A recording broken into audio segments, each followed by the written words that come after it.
Hello. All right. Let's hit that shit.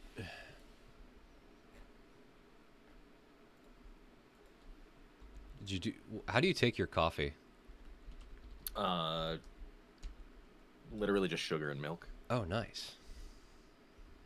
I used to do creamer, but I was like, that's too expensive. I got milk and sugar at Creamer home. is so fucking expensive. It's so expensive. There's But only creamer in my house because I live with my parents. yeah, no. I think my parents keep half and half in the fridge, no creamer. But oh, that's my interesting thing. A little sprinkle of salt, a little pinch of Ooh. salt. In coffee? Yes, That can do it sometimes. That can do it. Like a little bit of salt. I know there. people put salt on ice cream and shit. Oh yeah. No, there was like a couple times where we would run out of milk, and I'd be like, "How do I make?" Or we would be out of milk and sugar, and I'd be like, "Okay, how do I make my coffee bearable? Because I need to have this shit to live." Mm-hmm. Mm-hmm. And I looked it up, and people were just like, "Yeah, a little pinch of salt." And I was like, "What?" What? Turns out it's fucking delicious. Yeah. No, that's actually partially for like medical reasons. I have to drink like lemon water with salt in it. Ice in a machine. Mm. Sign, what's good? Is that how you pronounce Cinemachine's name? Is Sign? Uh, we call them sign. I think it kind of goes either way. Yeah. Like sign. How do you pronounce it? You've always told us it's either way is fine. Yeah, yeah. Give us a rhyme. Kina machine. Salt and cocktails is good. Exactly. I fuck with a margarita. Also, hello, Val is here. Hi. For those watching on YouTube. Mystery guest, the bunny. Indeed, The bunny. the bunny. The We're going to bunny. hang out for a bit, let people filter in. I got Yeah. a fucking email about a free eggs at Vaughn's. And I don't even shop at Vaughn's, but I had to like give them my fucking email because I was applying for a job for them like 8 years ago, and they still fucking send me emails. And they're like, they have like an advertising deal with Google, so I get it like my phone vibrates, and it's like fucking, it's so annoying. Remember that place you applied to ages ago that wouldn't even give you a fucking chance? How about some eggs, dog? Yeah, literally. I was like, fucking shut up. There isn't even a Vaughn's near me. Hello. Hi, Dot. It's a reference to sine waves. That's neat. That's badass. That is pretty dope. That is actually so cool. I never knew that first Yeah. part. That's awesome. I thought it was like cine as in cinema and then machine. Mm-hmm. But that's I did neat. it first too. You also can't listen, but you're nosy. You want another special guest? It's my good friend Val Breakbeat Bun. It's a small rabbit that wandered into the studio. Yeah. Everybody get ready to get real scared. Gig scary. Get Boppy? scary. That's right, Boppy. God, when's the last time anyone played fucking Repo? I was watching fucking one of the fan edits of our stream the other day. I was like, shit, this game is kind of funny. The game was funny for like the length of time that we played it, and in that time it became infinitely annoying as hell. Yeah, I hate it. Yeah, after a certain point, it's like you start metagaming and you're like, okay, the fun is gone. Yeah, yeah. A lot of good stream games like that, unfortunately. I don't know. Lethal Company to me stayed fun even after the metagaming. Yeah, Repo it just got annoying. yeah. There's also a lot of like physics-based shit in Repo where it's like you touch a vase to the side of the wall and it just explodes. And you're like, oh, Coat that loses all value when touched. all right, shit. I guess, and it's like, not only did I fuck up, but now my team is fucked too. Yeah. That never feels good. Better learn how to kill something with 0 strength. Exactly. It's terrible. Oh yeah, there's like a strength idea thing. An idea of strength. An yeah. idea of strength. Here, I can stream the Warframe if you want to watch the Warframe. If you'd like to, I'd love to watch the Warframe. Yeah.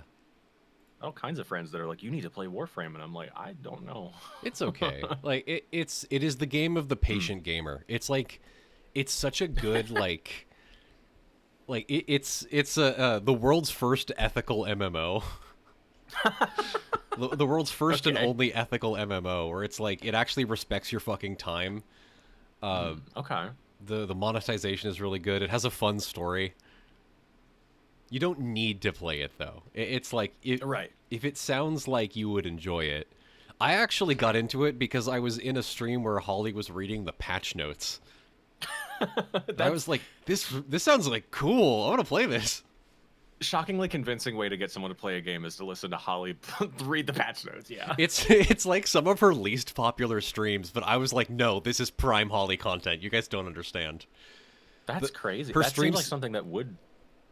Huh? It's like her stream series when she just read the entire Wikipedia list of sandwiches. That's the true Holly enjoyer content. Right. Right. I was gonna say, like, that seems like the kind of bit of hers that would be the most popular. That's crazy to me. No, it's like Huh. that one's for the true connoisseurs. I guess. That's pure live streaming to me. It's just like reading the patch notes or like reading a Wikipedia article. I love that shit. Morning Wolf. I think I accidentally turned one of her streams into a Splatoon patch notes reading stream at one point. I don't remember when or what or why. Oh, that's fun. Half of my streams with Jame usually end with us getting bored and like looking at like the wikis for games that haven't run in 8 years or something.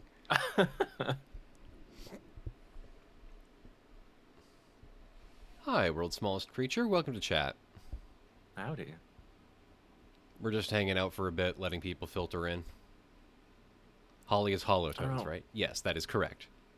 Yeah. I think every time I look at Warframe, I'm very picky about the games I play just because, like, I don't know. You have to. I only have so much money and time to spend. Most games don't deserve your time and energy. Yeah. And I look at this and I'm like, just visually, a lot of times it is like a visual thing for me where, like, visually I just kind of can't get into it. It doesn't make a ton of sense to me. Like, it is a really visually weird game. It's a visually weird game, and I was like, I don't know if I get it. I don't know if I'm. And then I remembered that these are the motherfuckers that helped make like Unreal, and it all clicked for me. I was like, oh, that explains the like really gross green gold I see on everything. Yeah, it's like perfect. It almost makes me a little bit more interested in it. No, Digital Extremes are like Warframe started as a tech demo. And people liked it so much that they were like, please, can you make this a full game? And they were like, sure. And they threw together something vaguely ninja themed. Like the original marketing for this game was like, ninjas play free. But then the game as it is now is like, you're like a trauma doll meat puppet thing inside of like battles, like teleporting your consciousness into a battle suit from the future. And it's a game about friendship and love. Awesome. Yeah, we are not very ninjas anymore, although the Tenno as an in-universe mercenary culture are kind of ninja themed. I can kind of see it now. I'm understanding the closer a look I get at this.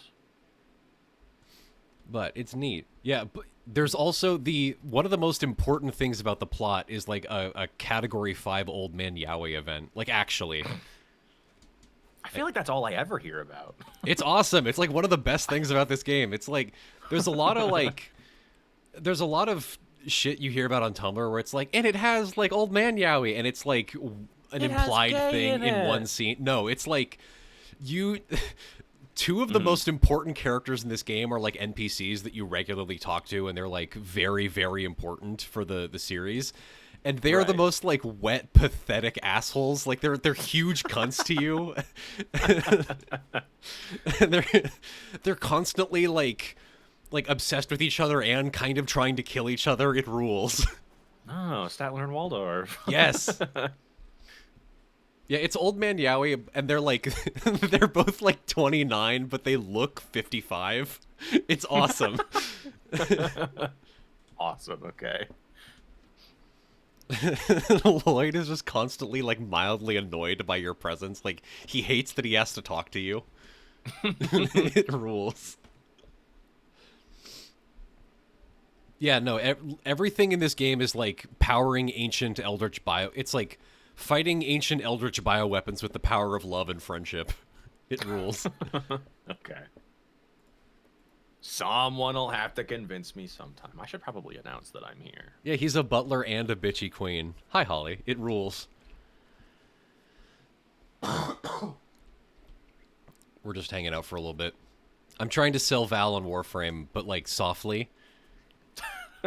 Everyone has been trying to sell me on Warframe, but softly. One of these days, I got to do it just to do it. It's. I think you'll know within the first like 30 minutes whether or not you're really going to click with this game. It's also free, right? So yeah, you don't need to invest anything in it. It's like the thing that really hooked me was the movement. It was like, okay, this seems like it has kind of a neat story and like weird visuals, and I like it when a game is kind of unabashedly strange with its visual design. yeah. But I got the movement in this. This is a schmovement game. That's part of why I like it. I can tell it's a schmovement game by the way you've been jumping through the ceiling for the past like 5 minutes. It's really fun. Like when a game gives you a lobby to just kind of jump around. Whee! Sillies and toys. I wish I could do this in my apartment. And this frame, Valkyr, is one of my favorites because she has a grappling hook. And it's really good. It feels so much fun to use. Hey, CT, you recently mentioned a guy trying to measure God. Can you tell me more about this? Yes, I can. We will talk about the Shior Kama today. God has really long-ass weird fingers, by the way. Okay. Yes. Okay, I'm learning. I wasn't prepared for the long, creepy finger today, but... Oh, it's a really weird part of Jewish mysticism that nobody ever really talks about. The long, creepy finger. Okay. Yes, the God's long and creepy yuck fingers. All right, what are we doing? We're going to go to Lua and do Disruption. All right, everyone. Welcome to chat. Oh, man. Here is what we're going to talk about today. So I have been studying my ass off, reading, touching up on my development of Jewish mysticism. Hello, Churro. Welcome to chat. So, Val, before I jump into this, I want to ask you, what do you know about the history of Jewish mysticism? I don't know much about the history of anything. That is excellent, because... I live under a rock. So here's the thing. The history of the development of Jewish mysticism from a historical materialist perspective is one of the most complex topics in the history of world religion. It is infamously difficult to understand, to the point where there have been several periods of Jewish history where the mysticism was entirely discarded by academics and derided as ridiculous nonsense. There's a famous quote from a rabbi in the 20s where there was like a big gathering of rabbis, and he said of the recent history of Jewish mysticism, he said, nonsense is nonsense, but the history of nonsense, this is scholarship. One of my favorite quotes in all of Western esotericism, where he's like, yeah, all this Kabbalah shit's bullshit, nonsense, and we shouldn't incorporate it into Judaism whatsoever, but we should learn about it. And I think that is... figure this shit out. Indeed, and I think that's kind of the essence of Western esotericism in general. That's part of why I like that quote. I need to learn how to say it in Hebrew, because it'll sound more impressive.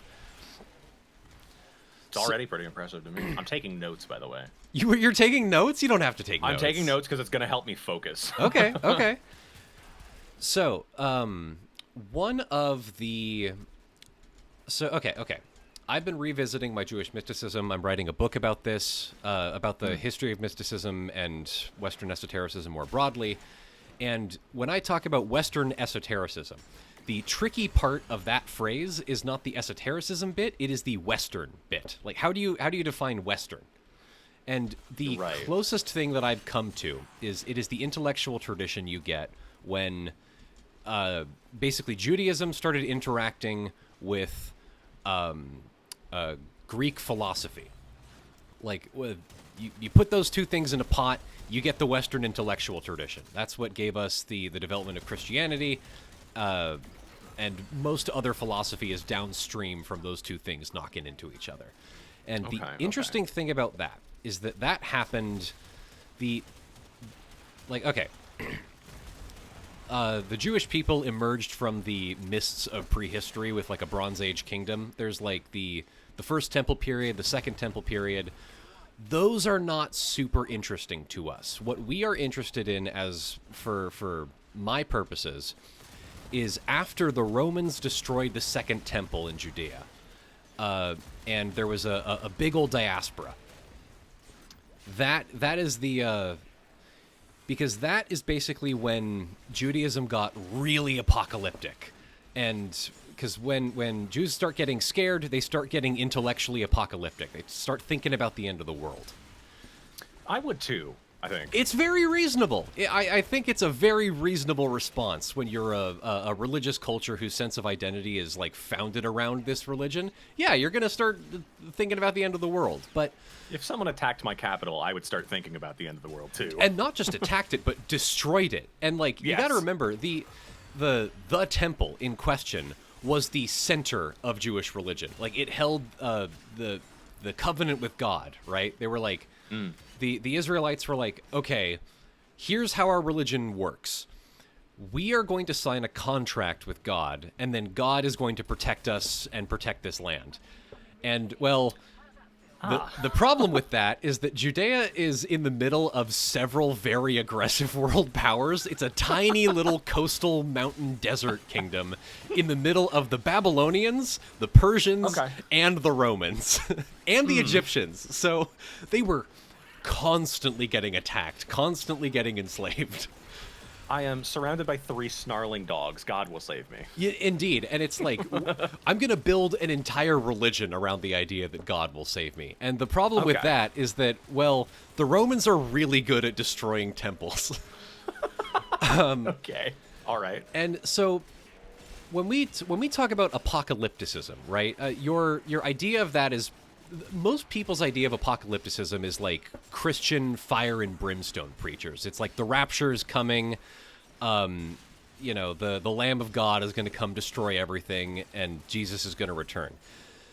That is not how Jewish apocalypticism in the first couple centuries of the Common Era really manifested. That's not what it looked like when Jews got apocalyptic early on. What they were... So their version of apocalypticism was the idea that God controlled politics, right? That was their new invention. Because, okay, if you're constantly getting fucked up by these major warring powers, it's like you start getting worried about the future. And so a lot of these, like, Israelite religion had a very strong prophetic tradition, right? Guys who were like, God appeared to me and he told me shit, and I'm going to speak for him. That's what prophecy means in ancient Greek. It means, like, speaking before. So the Jewish prophetic tradition was like, don't worry, even though, like, the temple's gone, and we're now living in diaspora, and like a lot of us are kind of slaves to the Romans that are like joining the Roman Empire and kind of becoming Greek and all this shit. They were like, don't worry, there's a plan. God has all this shit planned out, right? That was a new idea, was the idea that like every country on Earth is being managed by its own angel and its own demons, and then the interplay of these things is what explains politics. So don't freak out. Don't freak out, even though the temple was destroyed. God is in control of all politics. That's Jewish apocalypticism. It wasn't about like the end of the world is going to come and the Messiah is going to show up. It's like God has a plan. All of this is planned. Listen, man. The Romans stole my bike, but it's okay because walking to work is really strong. It is. And maybe there's a Roman out there who's very happy. Very, very insightful, actually, of you to bring that up, because apocalypticism, whether it be Jews, Christians, Muslims, Zoroastrians, at its core, apocalypticism is fundamentally cope. And I mean that I mean that in the derisive way and in a more empathetic way, because it is both. Like there's an interesting tension there of like, this is a balm for people who are clearly in distress.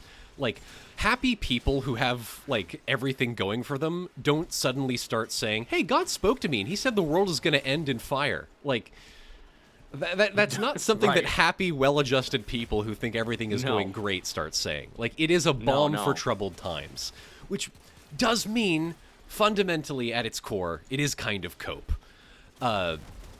And it is from this Jewish apocalyptic tradition that we would get Christianity. Like that is the intellectual milieu that the first Christians were, because basically there were a bunch of guys who were like, maybe the Messiah is going to show up, and there were a bunch of guys for this time who were like, maybe I'm the Messiah, and the least failed of them was Jesus Christ of Nazareth, and there you go. That's Christianity. Okay.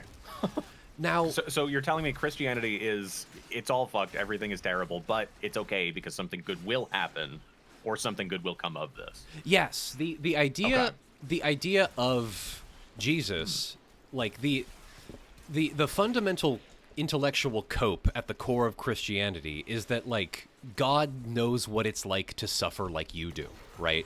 He's not he's not just some invisible guy who's up in the sky and has a plan and everything.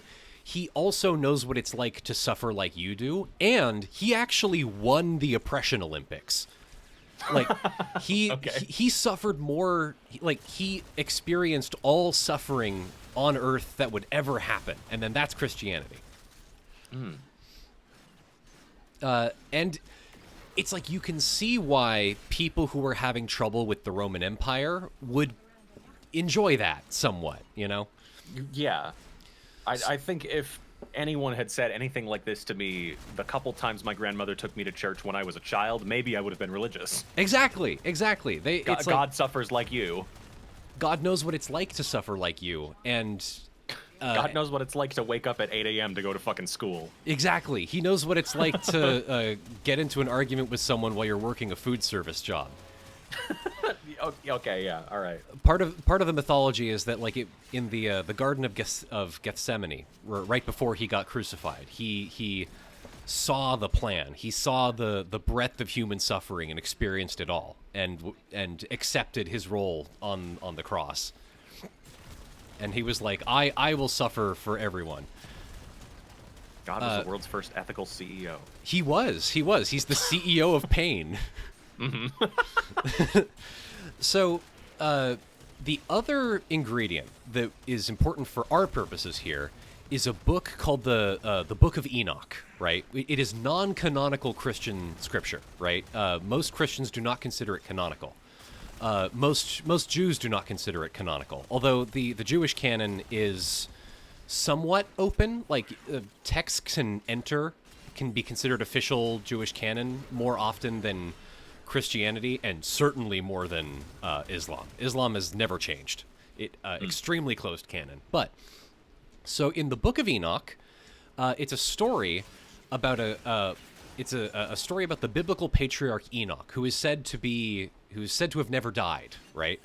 That shows up in the Tanakh, I think? Maybe the Torah? I don't remember. Hack religious scholar, fake occultist, knows nothing, fake scholar. So, in this story, in the Book of Enoch, Enoch is brought up to the throne of God and is allowed to sit on it. And in that, he is transformed into an angel named Metatron. Yes. Named what? Metatron. Okay. Metatron with a T. Yes. He's transformed into an angel named Metatron. And so here's the thing. You've got this Jewish apocalyptic milieu, right? In the Torah, thank you. Excellent. Enoch lives on as a caked-up masked furry in Atlas. A lot of JRPGs love using the myth of Metatron. It's weird. He shows up in a lot of media. Well, with a name like that, it's pretty badass. Like a dude that travels up to the throne of, like, the palace of heaven and it gets transformed into an angel because he sits on the throne. That's pretty badass. Yeah. Yeah, that's pretty badass. Sorry, there's a garbage truck outside my window. I'm gonna mute for a second. No, I can't hear it. You're good. When that happens. Okay. No, it's gonna get loud. Oh boy. So you've got this Jewish apocalyptic literature or not literature. You've got this prophetic tradition of guys walking around saying, "Don't worry, God has a plan. There's a reason behind our national suffering, our suffering as a people." And so there were a bunch of prophets the core of Jewish prophecy is the idea that God showed up and showed me things, right? He appeared before me and showed me things. Oh, Holly, a lot of Japanese fiction thinks Christian and Jewish symbolism is so badass in a way that Americans think ninja and Shintoism are badass. Exactly. No, it's one of our great cultural exchanges is that like people just looking at our religions and going like, that shit's cool. We should incorporate that. Wow. Yeah, no, it's awesome. It's really that simple. It is. That's what I like about coming to this stream and like learning this stuff. Is wow, it really is just that fucking simple. People just like shit. They think shit is cool, and they go, "I can believe in that." Oh, just you wait, buddy. You've got this Jewish apocalyptic tradition of like people keep saying shit like, "Don't worry, God appeared before me, and He showed me." Like, he swept me up to the third heaven, or like they keep saying like that. They're like, he took me to like a room in the palace of heaven, and he showed me the plan, like on a big tapestry. They don't explicitly say tapestry, I don't believe, but it's like God shows them something visual that is like, this is the plan. This is the plan for reality. And so people start asking a very reasonable question: may I see it? Like, can I go up? Like, do I have to wait can I see that too? Yeah. It's literally that Simpsons quote of like, you saw God's plan for reality in the third palace of heaven? Yes. May I see it? No. Well, weirdly enough, in the actual history, the rabbis were like, yeah, you can. Like, it's like, do I have to wait for an angel to come like appear before me and take me up to the third palace of heaven? No. You can actually go up there yourself. You can progress up the divine ladder, and you can end up in the palace of heaven, where God can show you the plan for the universe. It's possible, and we have scriptural citations for it.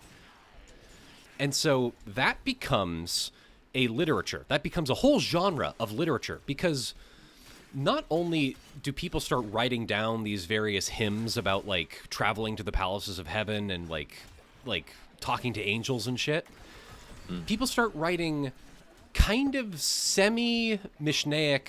Mishnaic is like a Mishnah is a type of Jewish scriptural commentary in which it's like, it's kind of commentary, kind of poetry. It's like semi-literary. You're kind of telling a story, but you're also kind of like, you're telling a story in which you have an opinion on a piece of biblical literature. So there becomes this whole Mishnaic tradition of like talking about traveling up into the palaces of heaven and seeing things, like going on adventures in the palaces of heaven.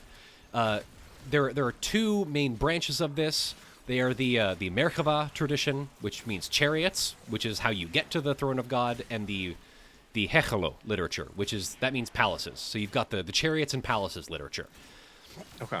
In which the most famous of which is the Book of the Greater Palaces, the Hechelo Zutarte, in which four rabbis, usually legendary rabbis who already appear in Jewish scripture, travel up to they basically kind of compile all of this literature into a single thing, and they document their travels up to the throne of God.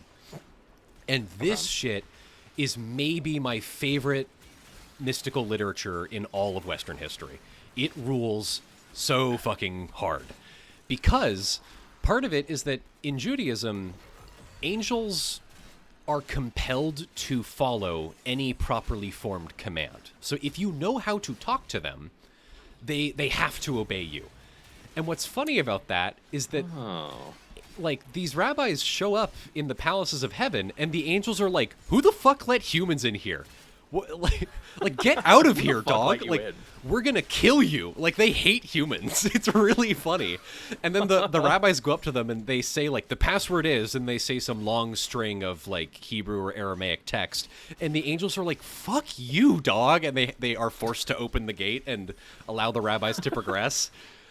Fuck clean off, brother. Who gave away our secret fucking handshake? They're like, literally, how do you know that? Fuck you, you stupid little ant. Like, who are you to progress through the palaces of God? Like, even though you are a rabbi, fuck you, man.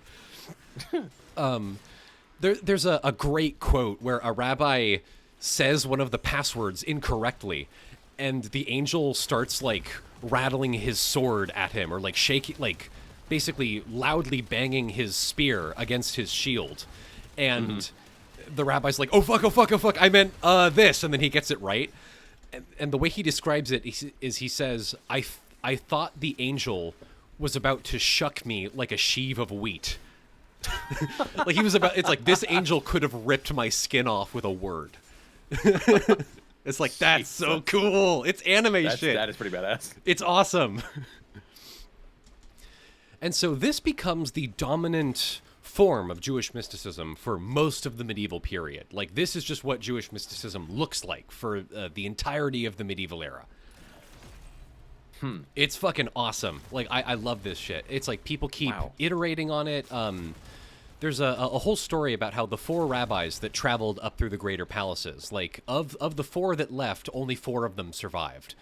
One of them, I forget what his name is, but he went insane. Like one of the cool things about this is that he travels up to the rabbis make it to the throne room of God, and they see the angel Metatron sitting on the throne, and one of them says, my God, there can't be. There are 2 powers in heaven, which is the most heretical thing you can say in Judaism.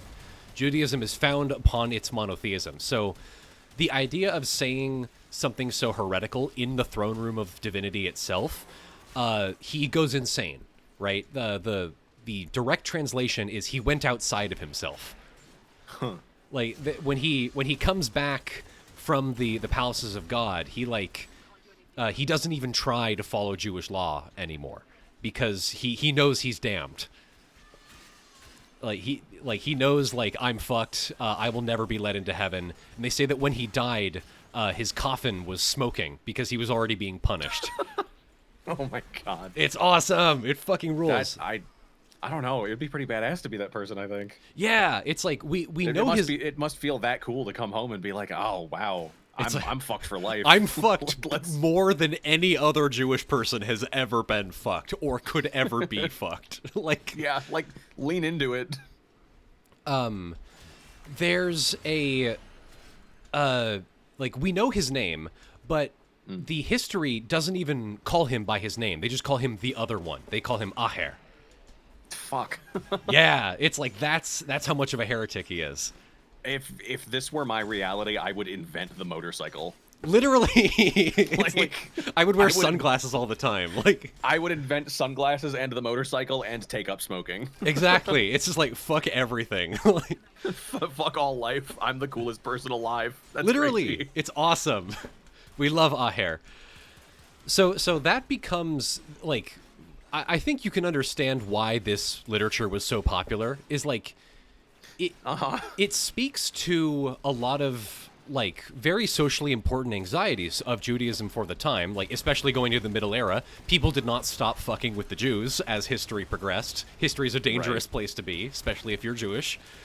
And so this literature speaks to a lot of difficulties that people were having, but it's also fucking badass anime shit. Like it's good literature. That's part of why I like it, is like it has interesting shit to say about Jewish theology, but it's also fucking badass. It's cool as hell, and it's fun to read. Yeah. That's part of why I like it so much. So that's what Jewish mysticism is for most of the medieval era. But then you start getting to like the 10th century, like the 9th, 10th century. That's Charlemagne. We're talking like knights, princesses, courtly literature, like when the era of history when most fantasy settings are set, right? Right. And you got to... So Judaism starts kind of asking questions of itself. Like, you've got this one... Okay, how do I explain this one? This one's tricky. So because we're gonna talk about Sefer Yetzirah now. So, oh man. After the Torah, Sefer Yetzirah is maybe the second most commentated text in all of Jewish history. And if you know anything about Judaism, it is a religion primarily built around commenting on other texts. There are books that are commentaries on commentaries on commentaries. Judaism is, broadly speaking, reading themed. And so for a text to be this important to Judaism is crazy. The other thing about Sefer Yetzirah is that it is barely 3,000 words long. There are Tumblr posts longer than Sefer Yetzirah. Okay. And basically what it is the idea that, like... Okay, how do I describe this? So, okay. So we have a Tumblr post. There's a part in the Torah where it says that Adam formed a third-grown calf to eat. Yes, it is power word cow. It's a commentary on this one part of the Bible in which they say that Adam somehow was able to manifest cows by doing something. I believe the term is the art of formation, right? Like doing formation, performing Yetzirah. And it basically, the point that Sefer Yetzirah makes is that the way that you do this, like, okay. Here we go. I got it. God, okay, so creation within Judaism is fundamentally a linguistic thing, right? God spoke the world into existence. He said, "Let there be light," and there was light. Creation is a joyous and linguistic thing. The fundamental structure of reality is language within Judaism, right? The world is made of divine speech. Right. So, the argument that Sefer Yetzirah makes is that form, so you can make something, and that's language, but the thing that governs reality, the thing that controls what is created, what regulates what is created, is math, specifically the 10 digits. Oh. And so, that is a small point to make, but what it does is it fundamentally binds mathematics and language within Jewish scripture, right? Okay. So now math and language are fundamental parts of reality in Judaism. And the fundamental constituent of math, the 10 digits, right? It's a decimal system, letters 1 through 9. Very much not a small... You say that that's a small change. I understand that adding math to something makes it very huge. Yes. Although the Sefer Yetzirah does not make many points about this, right? It doesn't say much about this. It just says that, creation involves math in some way. We don't know exactly how, but it does. Huh. And so... We have to make our own math. Well, kinda. It's like there was math. So, okay. Yes, and numerology has always been popular in any religion. Like, the Greeks were doing that shit. It's always a fun thing to do. So, as time goes on, there's another big question in Judaism, which is... Okay, here, hang on. I gotta... Zoop. Okay. There's another big question in Judaism, which is... So... You've got two versions of God, pretty much. There's two images of God. One is the transcendent God that, it has no body, there is no up, there is no down. God does not sit. That's a big thing. Okay. Yes, God is transcendent. God is everything. He the whole of the universe is contained within this frog, and this frog is God. Okay. All right. That's from Hinduism. I suppose if you have no time to sit, you can't sit. Yeah. Right. If your job is the whole store, yeah, okay. Well, yes, exactly. Your job is being the store and everyone within it. God cannot sit. Here, we'll talk about. There's an idea of negative theology, right? That you can't say that God sits, but you can say that God both sits and does not sit. You can only describe a transcendent thing with paradoxes, right? Okay. So you've got this transcendent, all-encompassing God, but you've also got a God that appeared to Noah as a burning bush and gave him the law, or Moses as a burning bush and gave him the law and whatnot. How do you square that? How does a God that has no form appear to people? You know, how does God wander in the cool of the evening in the Garden of Eden? That was a big question in Judaism, because how can God be both everything and just one thing? And so somewhere in there were basically, in the 10th century, there were 5 big like centers of Jewish intellectualism. One of them was like Spain and the southern regions of Germany, the Ashkenaz. And there was a group of rabbis called the Circle of the Special Cherub, which is a pretty cool name if you ask me. Yeah, okay. And it took me a second. They're the Circle of the Special Cherub, or the Circle of the Unique Cherub. And special guy. They were trying to answer this question of how do we have a finite and an infinite God? And they came up with this idea that like God kind of overflows like a bowl of water that is constantly filling in itself. Like it's an infinite thing that is constantly becoming larger. And that kind of outer glory of God is scooped. It becomes an angel called the Special Cherub, or the Unique Cherub. And then that angel takes God's glory to earth. And that's like, that's kind of the intermediary between the two. Okay. This was almost immediately iterated on by a bunch of other rabbis who were like, okay, let's talk more about the space in between the infinite, like the inner God and the God that appears on earth. Oh, whoops, wrong way. And they were like, okay, there's a what if there's a ladder? Like, what if the space between the infinite and the finite is like a set of stairs with 10 steps? Because Sefer Yetzirah said that the things that govern formation have 10 steps, right? So there you go. Like, God is infinite, but there are 10 things that he does to give the world form. Right. If an angel is a cup from the office water cooler, what are the 10 steps to bring it back to your desk? Yes, exactly. Who do you cross along the way? So, okay.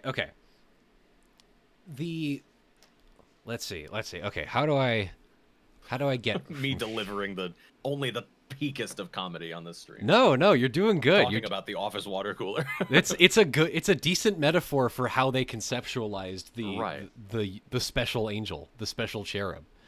Mm-hmm. I do like the special cherub. I'm trying my hardest to follow, but I understand my job in the stream is to be a little bit of the layperson. You seem like you're doing a good job. You seem like you're keeping up pretty damn well. I'm taking notes, but I can't say that I'm taking in much. I am just doing a lot of and that is about what is going into and out of my brain is Yes. So, okay. I am understanding. I'm checking my notes right now. Oh, you have notes too? Yes. That's right. You would have studied for this entire fucking stream. Yes. Well, that's what I've been doing fucking like all week, is just reading about this shit. I've been reading so much about this shit. Uh-huh. This is the book report. So, okay. This is part of why I like doing these streams. So, okay. You got Sefer Yetzirah, and you've got the unique cherub theology. You combine these two, you get Kabbalah. This is like the two big ingredients that give us what eventually becomes Kabbalah, right? So, you got 3 main ingredients for Kabbalah.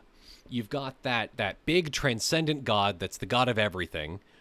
That is referred to within Kabbalistic literature as Ein Sof, the endless one, right? It is God before the creation of the universe. It's often described in the literature with like paradoxical things like the luminous dark, which I think is a wonderfully poetic term for something truly transcendent.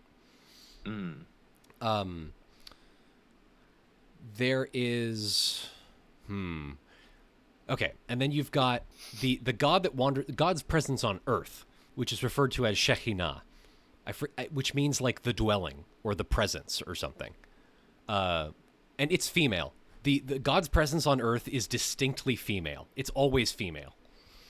Dude, let's fucking go. Let's fucking go. Let's fucking. We needed a win.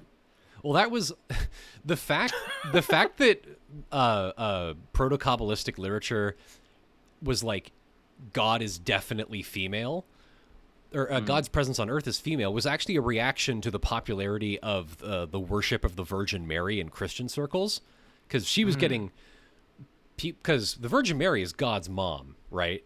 That's pretty cool. Okay. It's like not only does God know what it means to suffer like you did, but God has a mom, and she's just some normal bitch like your mom.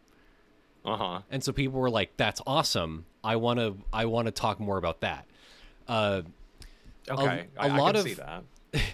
So, one of the major sources that I've been reading is Major Trends in Jewish Mysticism by Gershom Scholem, who's a fantastic scholar. He wrote all this shit back in the 50s, and he's an amazing scholar. He really, really does not want to admit that the Jews were trying to one up Christians for the time. Like he hates admitting that he fucking hates admitting that Christianity influenced Judaism in any way.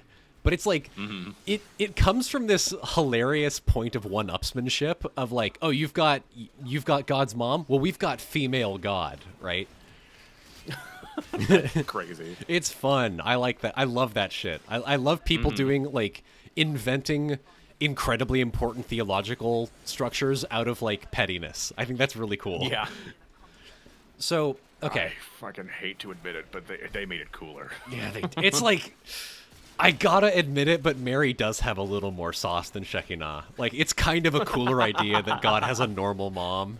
Just personally, I think that's a little cooler. I like that God's presence on earth is female. Don't get me wrong. I am a feminist, and I do like that. However, the idea that God had a normal mom is pretty cool. I like that a lot. So the thing between them is the Sephiro, right? It's what if instead of one angel that's responsible for transmitting the light from the inner glory of God to the world, what if it's not one angel? What if it's 5 stages? What if it's 5 aspects of God that God kind of flows through to emanate into reality? And if you've ever seen Neon Genesis Evangelion, you've seen the Sephiro tree. Another thing I have not involved myself with. That is okay. If you my closest connection to that is I built a keyboard for my roommate that's themed around one of the robots. Badass. If you have access to Google, or if you're playing along at home, go ahead and Google yourself Sephiro tree, Sefirot, and you will definitely have seen this thing before. People love using this imagery. It shows up in anime. It shows up in Western shit. Yeah. You have definitely seen that shit before. I have definitely seen that shit before. Sephirothon? Oh yeah, there's a Sephiro tree Digimon. Come on. Why come you're saying it like it's French? That's never looked. Why come you're saying it like it's French? That's how it's pronounced. It's Sephiro. How else would you pronounce that? Yeah, you don't say Sephirot. The T in Hebrew transliteration is silent. It's Sephiro. Sephiroth. Yeah, Sephiroth is the motherfucker from Final Fantasy. Yeah. Aw, your baby kitty. I love that. The water purifier diagram. Yeah. I can't believe this shit has been everywhere for me to see, and my eyes just have not been open. Right. It's people don't know about this shit. It's so the Sephiro tree that most people see is not the one from the... Okay. The most important book from this era of Jewish mysticism is called the Sefer Zohar, the Book of Radiance. And it is fucking crazy. It is maybe the most obscure, most difficult religious text ever written by humans. It is ridiculously difficult to understand. It's not really one book. It's actually kind of several books that were all written probably by one group of rabbis. And it's weird. It's really weird. One of the books is an extended commentary on the measurement of God's beard. I have no idea what it means. I'm not even going to pretend I know what it means. Like, there are rabbis that do not know what this shit means. Like, it is so obscure. Some dudes got together in a room and tried to invent the new foot or meter or yard, and no one knows what the fuck they were talking about. Yeah, actually, God's beard is measured in a Persian unit, an ancient Persian unit called the parasang. Okay. Like, have you ever heard Bible shit talk about cubits, right? No. Well, there's a lot of shit in the Bible that's measured in cubits. There's a whole bit in the book of Numbers where they're like, here's how to build a table. Like, and it's really explicit instructions for how to build a damn table, and it's measured in cubits, which cubits are the cubit is the distance from the tip of your finger to your elbow. And the standardization for the cubit was usually based on whoever was king at the time, so the cubit would change. Oh. The parasang was a standardized measurement. Like, it was a standardized measurement of length, and so that's what they measure God's beard in. Okay. Because it's more specific than the cubit. Yeah, there's an IKEA manual in the damn Bible. It's weird. It's kind of stupid. That's crazy. That almost feels. Excuse me for speaking out of turn here, if I may speak a little philosophy. That seems a little heretical to. It would be weird to measure God's beard by by a measurement based on a current ruling king. Yeah, exactly. Seems a little heretical. So you would want to standardize that. Exactly. So it's measured in the Persian parasang, and there's like a whole that's a part of the Hekala literature, the palaces literature, is like once you get to the throne of God, it's like a weird thing where they say you're allowed to measure his body, right? And like, God's fingers are like 35 million parasangs long or some shit. Like, it's weird. He has weird proportions. He has like short arms and really long weird fingers and huge eyes, and his nostrils are really far apart. Oh. Yeah, it's fucking weird. There's like a whole cool bug. Yeah, God's apparently, if you like actually render his proportions in CAD, he kind of looks like a weird gray alien. That's such a. Has someone done this? Yes, people have done that. It's like God looks fucking weird.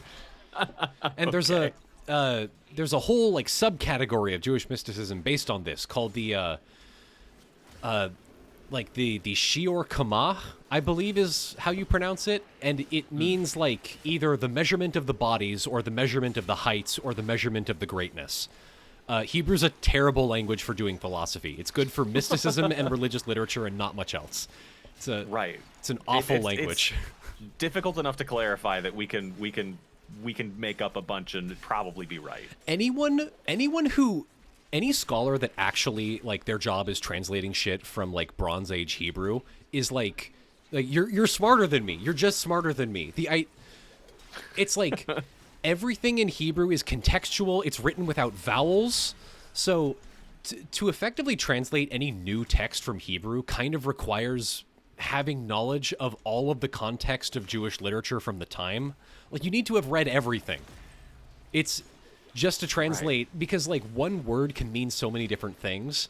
Like, it's a terrible language for like exchanging information, but it's like, it is what it is.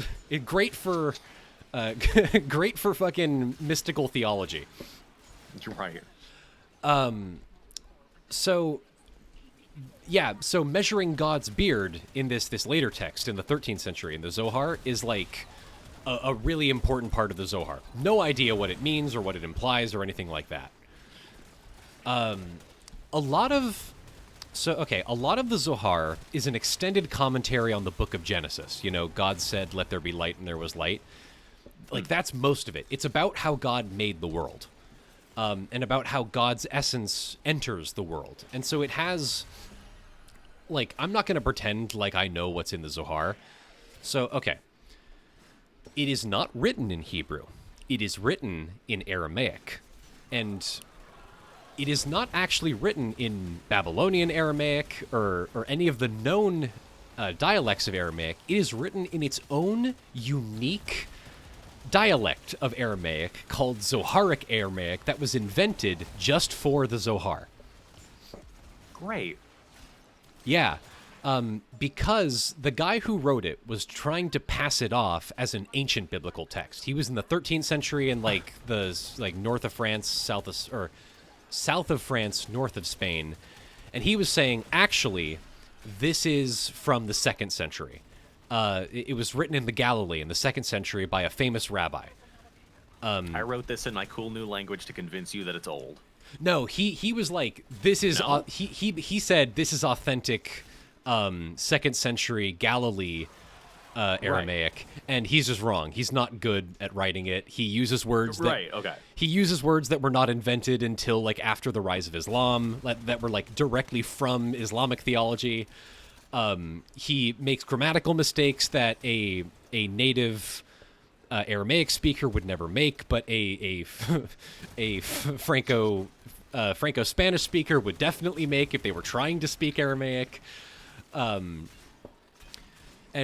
so, okay, it's very easy to say, like, oh man, the author of this was such a fucking fraud. He's doing like Joseph Smith shit, and he kind of was, but also there's a tradition of doing this in Jewish scripture. Like it's in like Jewish Mishnaic literature, it's common to be like attribute your shit to like a famous semi-legendary rabbi, because Right. it kind of like it's context for the commentary and the story you're writing, like attributing.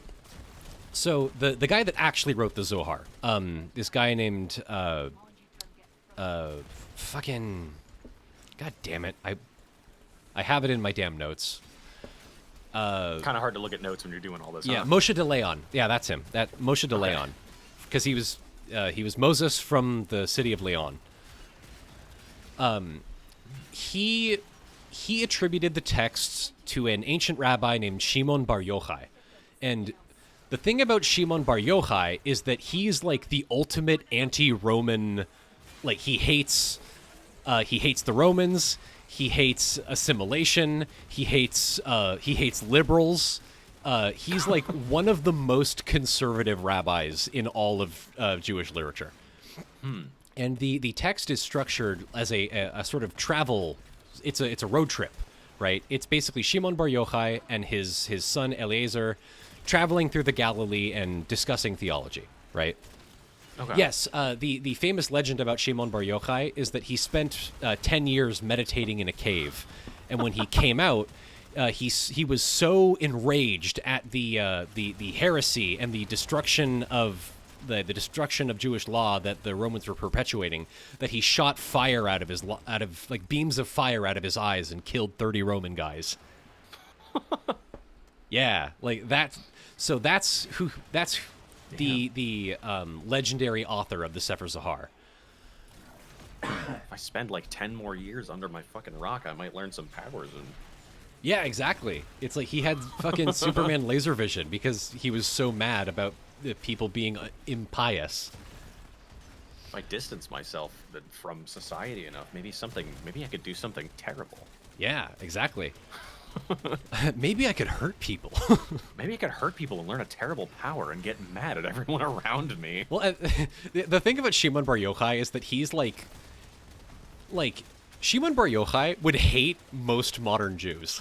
Like, It sounds like he hated fucking everybody. yeah, it's like a lot of Jewish Which I would too if I lived in a cave. a lot of Jewish prophets are like huge assholes. Like prophets never show up Okay. and say nice shit. It's always like the world's gonna end soon. Everyone is doomed because No. and it's because it's because you be on that phone, right? If you weren't on that Yeah, phone, God wouldn't be mad at you. Like prophets never have good news for people. They're always like No. bitch ass social critics who are like mad at libs. A prophet doesn't change the world by being nice. Yeah, like Shimon Bar Yochai would be really mad if you married a non-Jewish person. Like that's the type of guy this is. Like there's the fucking New Age circles are obsessed with Kabbalah and like the idea of Kabbalah as being this like ultimate form of Jewish mysticism, but it is extremely conservative. It's like the original Kabbalists were the most conservative, like most anti-assimilationist Jews in the like basically in all of Jewish intellectual circles, and for understandable reasons. So in the 13th century, the Reconquista was going on. Like, basically, the Holy Roman Empire was reconquering Spain, right? It used to be owned by the Muslims, and they're... so now all these Christian armies are going into Spain and reconquering it and, you know, like, horribly oppressing all of the Muslim minorities.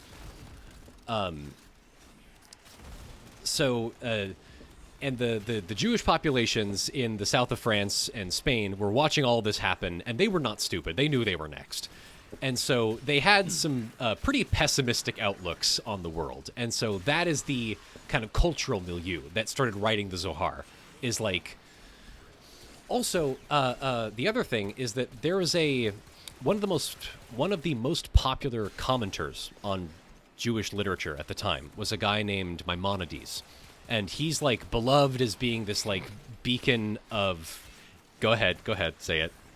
No, I can't. You can say it. Let you finish. You can say it. You can't. No. So this is someone's name. I'm not about to. I can't do that. No. So Moshe ben Maimonides nuts was...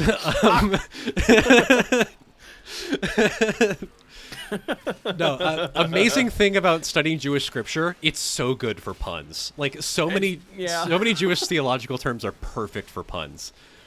And this is not lost on modern Judaism. Like, it's a punful language. Okay. Like, it's not disrespectful. I came under this roof to be fucking respectful and sit my white rabbit ass down and listen. I'm not about to speak out of turn. Well, I'm gonna have a chuckle. I'm not fucking Jewish. I'm just some nerd who likes religion. Like, yeah. So, okay. Still, you're teaching me a lot of very cool things, and I'd like to be respectful. Yeah, it's a good impulse. It's a good impulse to not be like, LMAO, I'm making balls jokes about a person who might be a deeply respected figure in another culture that I'm learning about. Like, that's a good impulse. That's the right choice. But you can make the joke. It's okay. Okay. It's an amazing joke. It's a good joke. I can't reclaim. So, okay, so Maimonides was... He's beloved nowadays by, like, modern Judaism. I fucking bet. So the Kabbalists thought he was a shit lib. They fucking hated him. Because he was a big rationalist. He was all about, like, he basically went through the Bible and was like, every supernatural thing that happens in the Bible is a metaphor. Like, when they say God reached down, he's like, no, God doesn't have hands. And he's like, God saw, that's a metaphor. God doesn't have eyes. Right. All the shit about, like, you know, people being transformed into, like, angels and all the superpowers and shit in the Bible, all metaphors. He was like, the Jews are a rational people. We don't believe in supernatural shit. Basically, half of Judaism in the high medieval era was like, this is awesome, this is cool, we're bringing Judaism into the modern era. And the other half was like, you're a fucking lib! You're It's like, you're not being fundamentalist, you're not understanding the truth of the Bible, you're a lib, and we hate you. And there was a point where some Orthodox Jews gave Maimonides, like, they handed over Maimonides' books to the Dominicans, like, to the Christians who were in charge of burning heretical books. They were like, here, we found some heretical texts for you. And then the Dominicans were like, hey, thanks. Also, ew, icky Jews. Let's kill them. So, yeah, it worked out fucking great for them. Fucking assholes. Hey, we hate this book. Can you get rid of it too? It's like, yeah, we totally can. By the way, where do you live? Like, yeah. Because, okay, these were also the Dominicans during the height of Spanish Catholicism at the end of the Reconquista. Like, literally Christianity at its most bloodthirsty and militaristic. Wow. Okay. Yeah. Maimonides is woke, and not only is he woke, but he's a Reddit atheist. Literally, no. It's like, he's a rabbi, and he's like one of the most important like Jewish theological figures. He's a fucking atheist. Right. He's an anti-supernaturalist. He's an anti-theist. Like, listen, man, none of that shit happened. You can believe it all you want, but like, it was way simpler than that. He's like, God is transcendent. Like we can't even talk. Like the idea that God is like a being that thinks in the same way that we do. Nope, fuck that. You're wrong. God is truly transcendent. And the idea that God has like an ass that can sit on a throne is vulgar. Like he believed it to be heretical. So okay. This milieu, these like very orthodox, very like locked in, like don't give an inch rabbis are the guys that wrote Kabbalistic literature. Okay. Sorry, got a fucking air bubble in my throat. Ugh. You're good. I don't even know how you can do all this while you're playing this fucking game. I'm barely paying attention to Warframe. That's crazy to me. I'm just like swinging my sword and shit. So okay. New religion. I swing my sword. I swing my sword. My toys. I swing my sword. Don't get in the fucking way. So this is the milieu that Kabbalah takes shape in. You know, you've got this very very conservative, very orthodox rabbi, who is like, he's like it's like fuck all libs. We're bringing back truth and anti-wokeness to Judaism. Like fuck all of this fuck all this rational philosophy shit. We're gonna revisit it and bring back like the capital M mysteries to Judaism. That's what he was trying to do. Fuck all this. We're bringing back the first Truth Social. Yeah, it's like we're buying Twitter and changing its name. Yeah, exactly. Like make no mistake. Like the Kabbalists were like, every Kabbalist in the 13th century, every Zoharic Kabbalist would fucking hate every modern Jew that wasn't like an Orthodox Jew.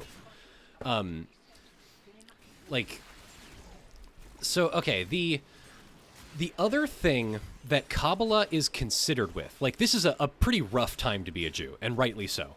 So the other thing that Kabbalistic literature is concerned with is the question of evil, right?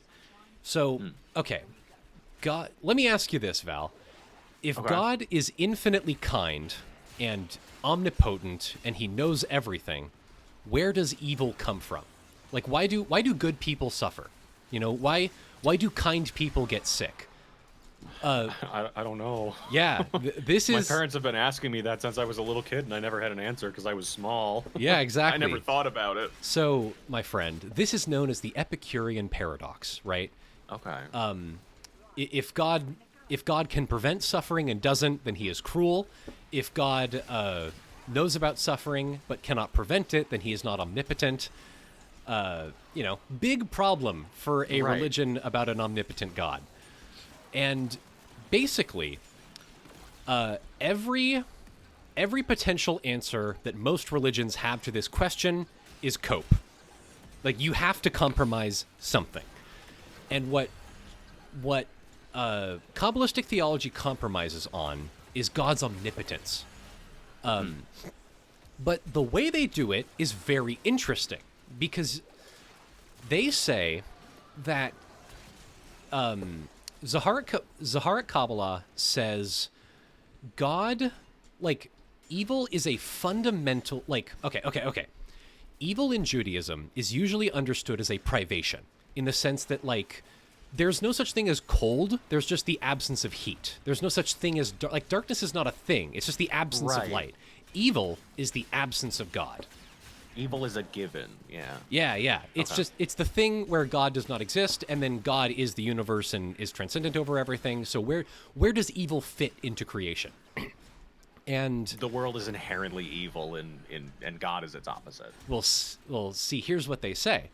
Okay. Is that basically, so God had to make the universe out of something. Like, when God formed the universe out of the nothingness before the universe, right? The primeval darkness, the primeval evil before the universe is the iron that God hammered into shape to make the universe, and the evil that exists in our world is the sparks that fly off from God's continual. Because, like, okay, God didn't just make a perfect universe and then stop, right? The existence of the universe is a perpetual process. It goes on, right? God has to continue shaping the universe. He has to continue hammering the iron, and evil is constantly, like, because the world has substance, has shape, therefore evil must always be present, and God must always be purifying it. And so evil is the sparks, the dross, that flies off when God strikes the universe with his big ol' hammer. And that's evil. Very interesting idea. Is inherently good when it takes in air and explodes it, but exhaust must come out. Indeed. There has to be some part of it. And so that is basically the core of Zoharic Kabbalah. And then there's another big historical event called the Alhambra Decree.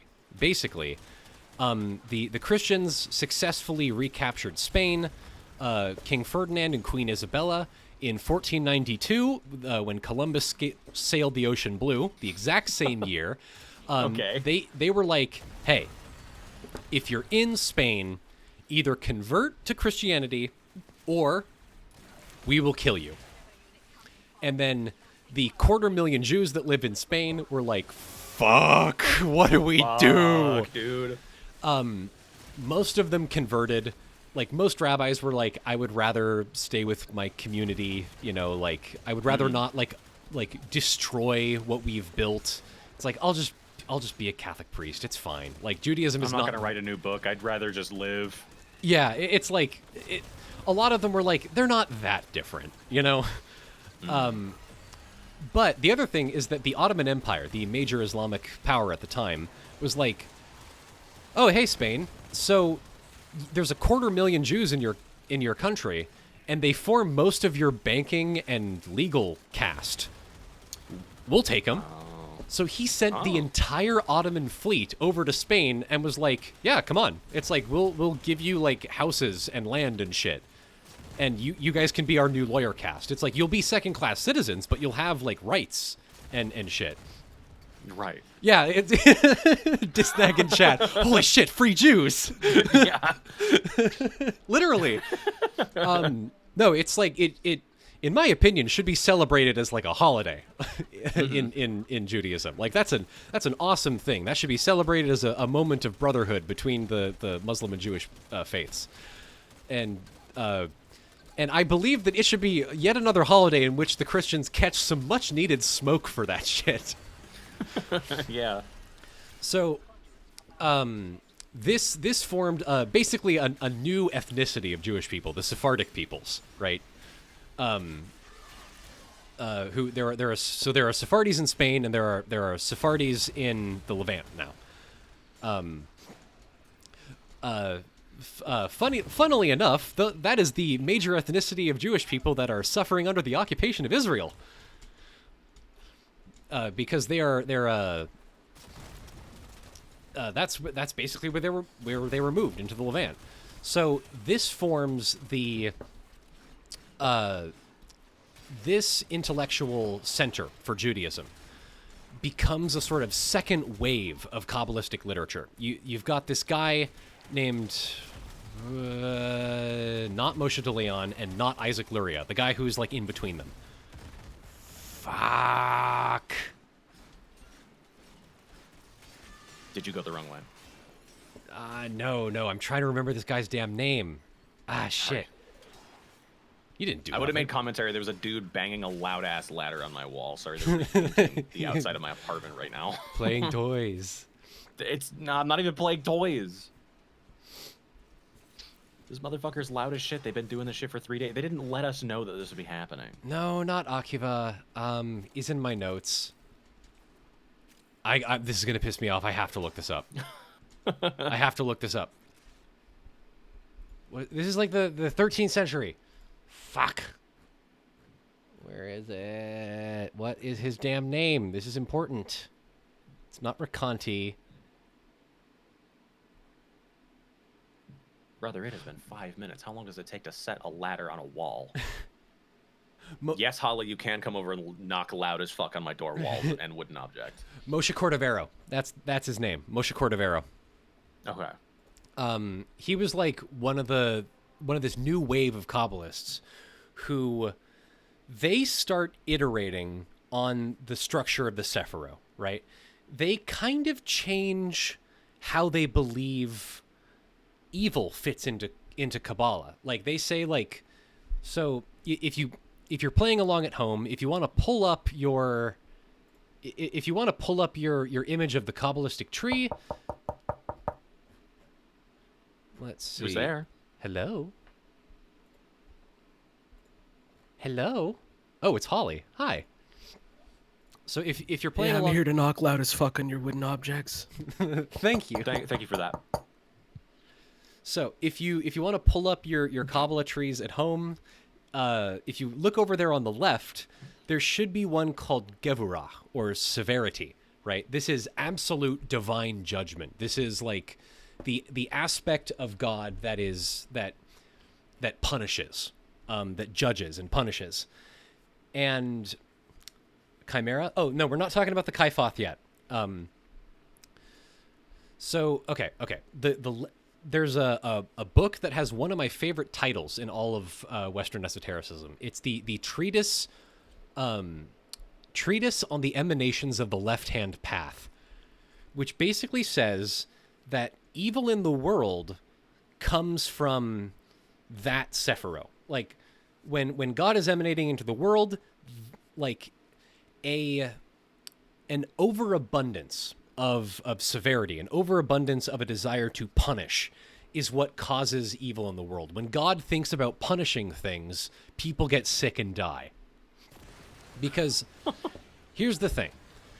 What you see there on the Sephiro tree, that is basically considered to be aspects of God's mind. When God thinks about stuff, it has to go through those stages, and then the complete thoughts become the universe. And the thing about the Sephiro is that they never look like that.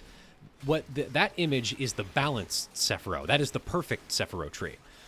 They exist in concert with each other. They're constantly pulling on each other, fucking with each other. Like they sing, they dance, they jitter. They will only ever be perfectly balanced when the world is complete and the Messiah returns, right? And so every bad thing in the world results in an imbalance of the Sephiro, right? Okay. Like, because if you see, I believe, across from Gevurah is divine compassion, right? So you have this interplay between God. It's like, if you do something, God is like, I have one impulse to punish you, and I have one impulse to be compassionate to you.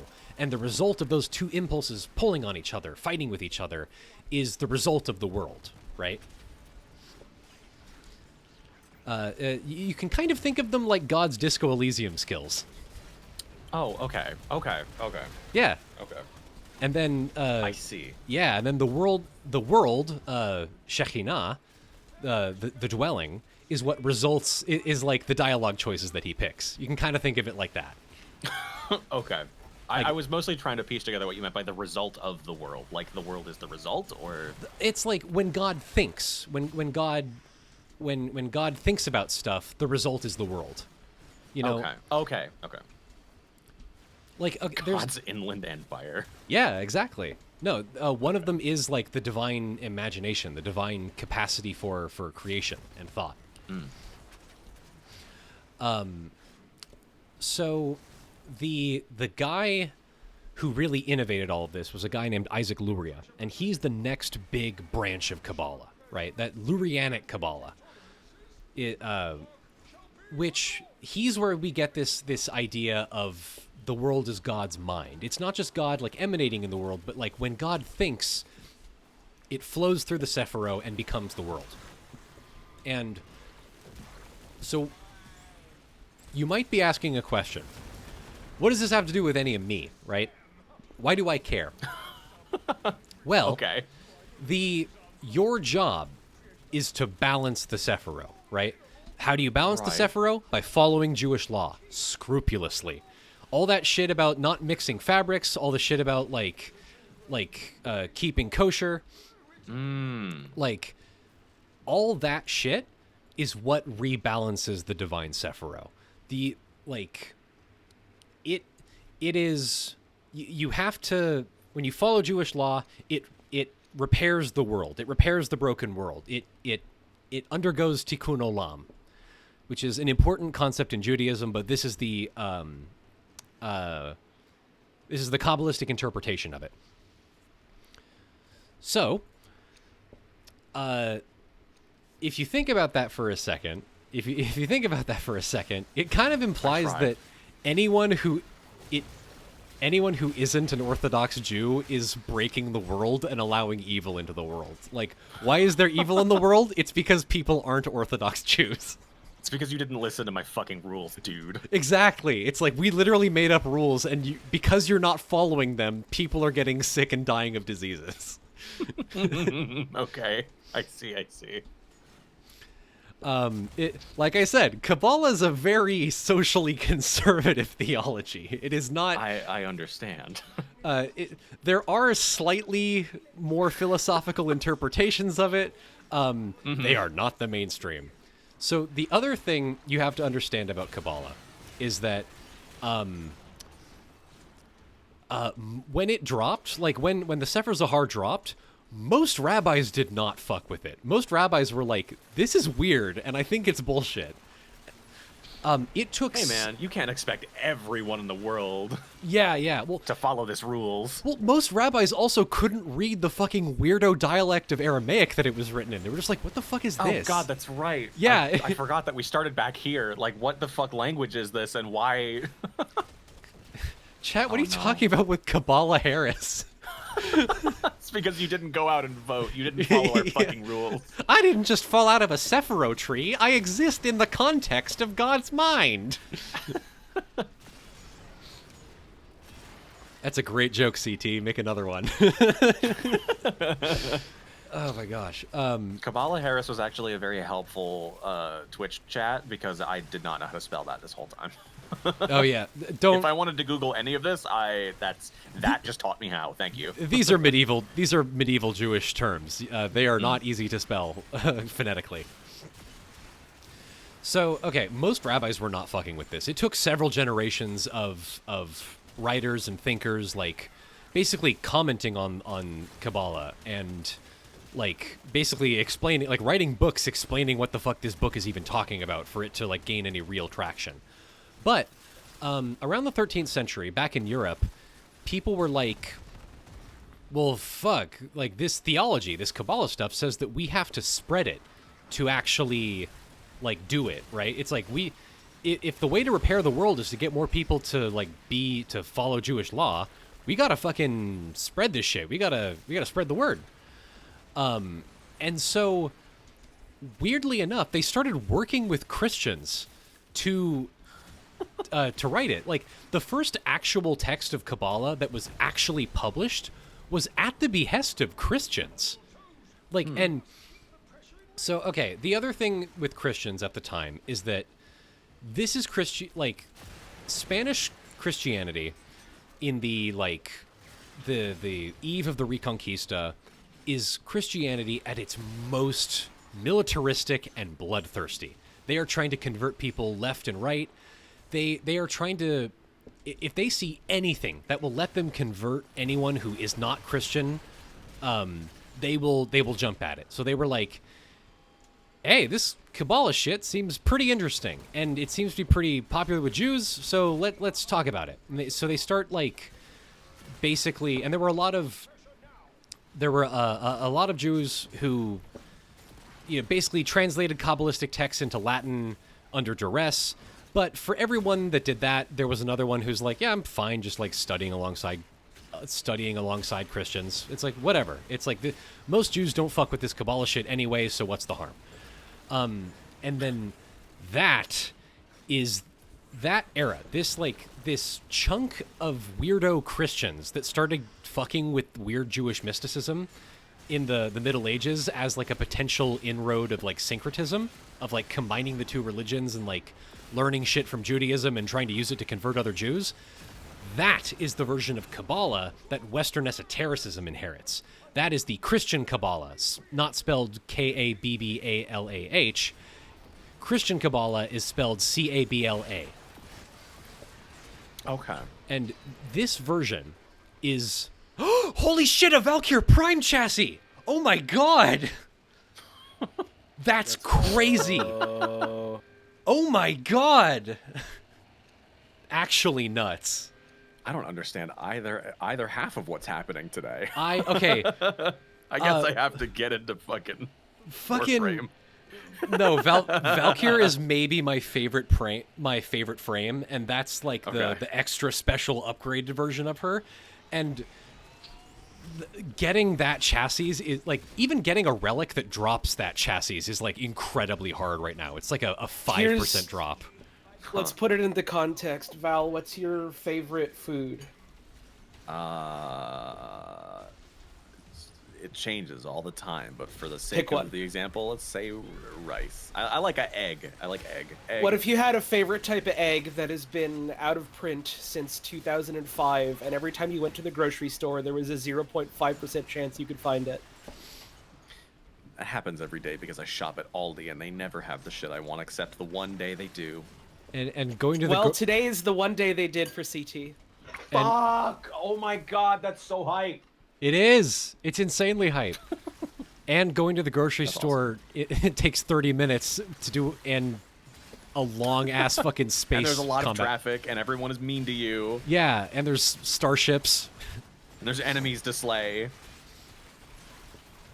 There's starships. And there's starships. But like but maybe once or twice a year, Aldi is like, hey, we brought this egg back. This could have been about anything, but it had to be about my fucking egg. The guy it's what you told me. It's what I wanted to work with. Well, thank you. Thank you for my egg. The guy in chat who dropped... I'm gonna knock on wood now. The guy in chat who dropped the chassis is like, don't worry, it's not that serious. Why are you underplaying my joy, person in chat? What are we talking about? Oh yeah, the version of Kabbalah that Western esotericism inherits is the weirdo version that Christians were trying to learn about, that was trying to incorporate Christianity and Judaism into the same thing. And there were a couple guys that tried to do that. They were like, the most famous of them being a Christian guy named Pico della Mirandola, who his whole thing was like, he wrote a book called the 500 Theses, which he basically said, I can solve every major dispute within Christianity. I'm going to go to the Pope, and he's going to be the referee. Follow me to Rome, and I will debate you. Change my mind. Yeah, literally, change my mind. And the Pope showed up, and they were like, "Ew, Judaizer! You're adding icky Jewish shit into Christianity. Kill this guy and set him on fire, and kill him again." And they shot him in the neck and turned him into a blood fountain. Yes, for debating too hard. There was a guy they literally set on fire for debating too hard. Man, maybe I don't know. We should be paying attention to history. Maybe I think that guy wouldn't have got turned into a blood fountain if they knew that they'd set a person on fire for doing that thing before. Yeah, it's like maybe a little bit important. And the hilarious thing about the Christian Kabbalists is that no one took them seriously. No one fucking cared. Okay. Christian Kabbalah was even less popular than that. It was even less popular among Christians than Jewish Kabbalah was among Jews. And it was rejected so hard by in the same way that Kabbalah was rejected by mainstream Judaism as being weird hyper-conservative shit for freaks. And then kind of became this weird esoteric literature. The same thing happened, the literal same thing happened to Christian Kabbalah, where it was this is weird bullshit for woke liberals that like Jews. This actually split off again into its own unique, people started revisiting Hermetic literature, which is like this ancient Greek, like Greco-Egyptian form of esotericism. Like, people rediscovered that and started retranslating that. And people were like, and then that got rejected as being weirdo, stupid esoterica shit for basement freaks. And then that created a third branch of Kabbalah, spelled with a Q this time, Q-U-A-B-B-A-L-A-H. And then that became the basis. That had a very nice ring to it. Yes. I'm sorry, something about the way you spelled that was very sing-song. I'm sorry. You were saying? And then this Hermetic Kabbalah is what became the basis for formal ritual magic in the 18th and 19th centuries. Okay. To be fair, people not taking Pico della Mirandola seriously, one of his claims to fame is going to jail for fucking the wife of Medici. Yes, he did that. On his way to Rome to debate with the Pope, by the way. Like, he paused on his way to Rome to fuck the wife of one of the Medicis. And then he got bailed out by a different Medici. Oh, come on. No wonder they set this guy on fire. Oh, no, he's not the guy that got set on fire. That was... Fuck, what is his name? I don't know. Who cares? Sounds like they should have set him on fire regardless. Yeah, they should have set all you guys on fire. They should have Agababo. Thanks for tuning into the stream, everyone. Yay, fun. Fun and toys with my friends. I love explaining extremely complicated religious history to my friends. Yeah, stop trying to make Kabbalah a thing. Makes 3 more Kabbalists. Yeah, exactly. No, that's what... It's like, this shit is cringe. It's like, I do like how Judaism is like, this shit's unwoke. And then Christianity is like, this shit's... Judaism was like, this shit's unwoke because it's like demanding people be too Jewish. And then Christianity was like, this shit's woke because it likes Judaism too much. And then that one fucking XKCD comic about we'll make it right this time. We'll invent the new standard. Right. What if we do a different kind of Kabbalah? There are now 3 kinds of Kabbalah. Mm-hmm. Giordano Bruno, that's the guy who got set on fire. Yeah. And Hermetic Kabbalah is the basis of modern ritual magic and shit. Because by that time, it had become like... It was so divorced from the Zohar and like all the shit happening in the Zohar that it was like fundamentally its own thing. To the point where English ceremonial magicians... I'm fucking lost. English ceremonial magicians, like these guys like Arthur Edward Waite... were the only ones, like, they were the only ones actually searching out, like, Mishnaic commentaries on Kabbalah. Like, they were the only ones searching out, like, Jewish scholarship on Kabbalah, to the point where, in this, the book that I read to research for all this, Gershom Scholem, like, this, like, incredibly respected scholar of Jewish history, in the opening, like in the introduction, he says, like, it is not to the credit of Jewish scholarship that we have allowed esoteric scholars like Arthur Edward Waite to be better at scholarship on this than we are. He's like, they're bodying us. Like, we have to study this shit because, like, these weirdo esotericists that don't even speak Hebrew are, like, doing better scholarship on Jewish history than we are. Which is crazy, that, like, Western esotericism is kind of what... And, like, Gershom Scholem's book on the history of Kabbalah is kind of what reignited interest in Kabbalah among... in the post-war era, because there were a lot of, like, Yiddish Kabbalists. Also, unfortunately, most of them and most of their texts did not make it through the Holocaust. And so... This kind of Gershom Scholem's book kind of reignited interest in this era of religious history, and we have these doofy ass sex wizards to thank for it, which is neat. What? Yeah. Yeah. Oh yeah. But those English magicians like Arthur Edward Waite, they were all like weirdo sex perverts who were like doing sex for wizard reasons. Like, you have to understand that, like, Western esotericism and, like, occultism is largely a way to have sex with goth women. Okay. That's, like, 80% of what it's for. I maybe could have put that together, but no, that makes total sense. Sorry. That was like the one note I just came back on. I had to mute because they were getting really fucking loud and outside my window. Oh, you're good. You're good. That's okay. I'm learning. And that is basically we're caught up. It only took us an hour and a half. We're caught up? Yeah, we're kind of caught up. Oh, okay. Like we could go into like a lot more minutiae, but like that's really all the important parts for Western esotericism. And chat, any questions? I'll open up questions to the floor.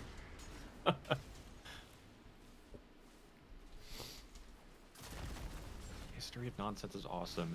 I'm just reading my notes. Maybe the medieval Jews weren't interested in Kabbalah because it didn't have enough goth women. Actually, it was weirdly enough, Kabbalistic literature was weirdly pro-sex. Like that became part of the rules for practicing Kabbalah. You have to be at least 30 and you have to have a wife, right? And it was partially a response to Christianity, like we were talking about earlier, with that like kind of interreligious one-upsmanship. The Christianity, it's like priests have to be celibate. You're not allowed to fuck. But Jews were like, hey, we're allowed to fuck. We're only allowed to do whatever you want. Yeah. It's like you actually have to fuck. It's actually, they say that the meditative practices that allow you to do the Kabbalah, you have to have a healthy outlet for your sexuality. You have to have a wife that you satisfy. Oh, speaking of, there's a really, for as socially conservative as Kabbalistic literature is, they rewrite like their interpretation of the story of the Garden of Eden is actually radically more feminist than the standard interpretation. Like the standard interpretation is that like Adam and Eve were too base and too interested in earthly pleasures like sexuality and eating good food. And that's what allowed the snake to seduce them. But in the Sefer Zohar, it's actually Adam was too pious. He was too interested in forming a relationship with God and meditating that he didn't satisfy his wife. And Eve was so horny that she allowed the snake to seduce her so she could finally bust a nut. I read that and I was like, that's actually dope and feminist. I love that shit. Pretty crazy, yeah. That's like, it's fun to make jokes about like hashtag feminism. That is genuinely a feminist interpretation of the garden. In yeah. Huh. It's interesting. Like it has these little moments of wokeness that make it very compelling, but it also requires like going through so much like. You need to have such an intense interpretation of, like, ability to interpret the social context of it. It's difficult to really understand why and how it's fire. Yeah. It's hard. It's like this literature is so difficult that I have to get everything third hand. Like, even Gershom Scholem was not reading...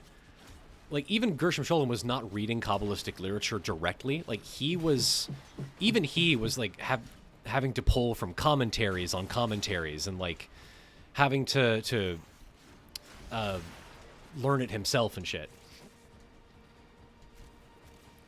Oh, I can't wait to fucking cook that Valkyr Prime chassis. I'm so excited.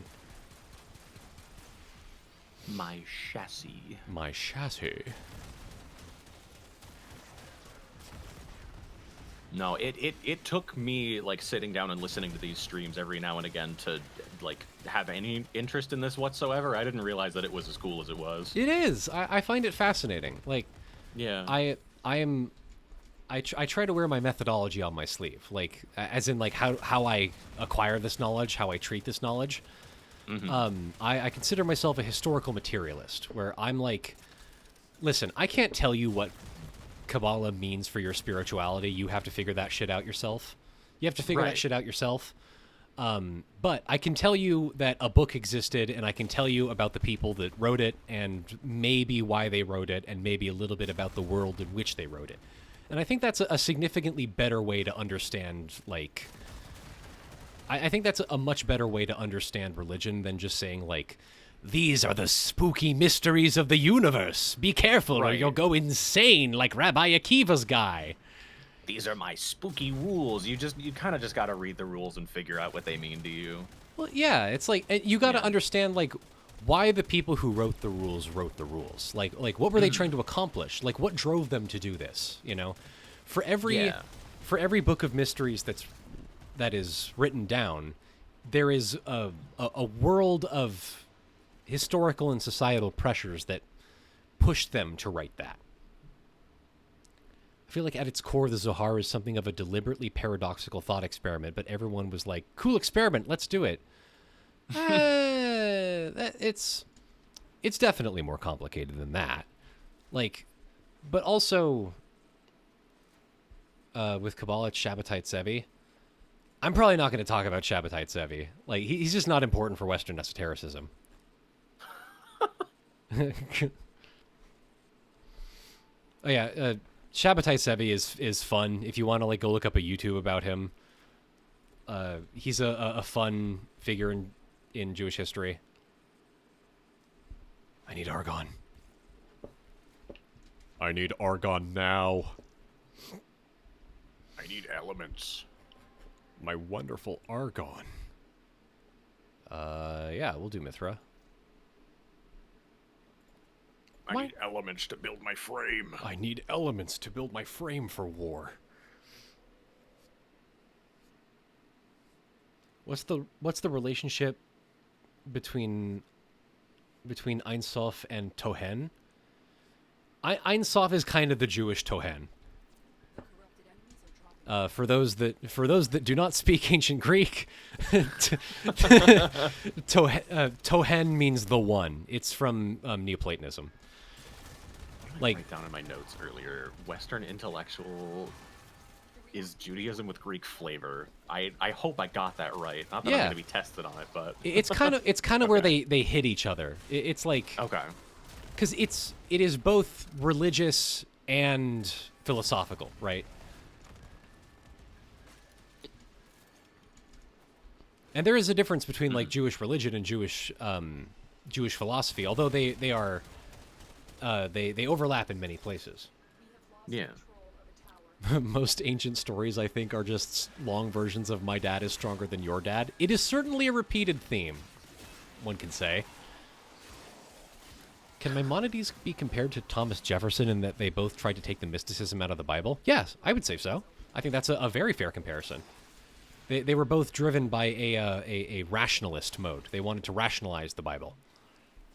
Anti-fundamentalist.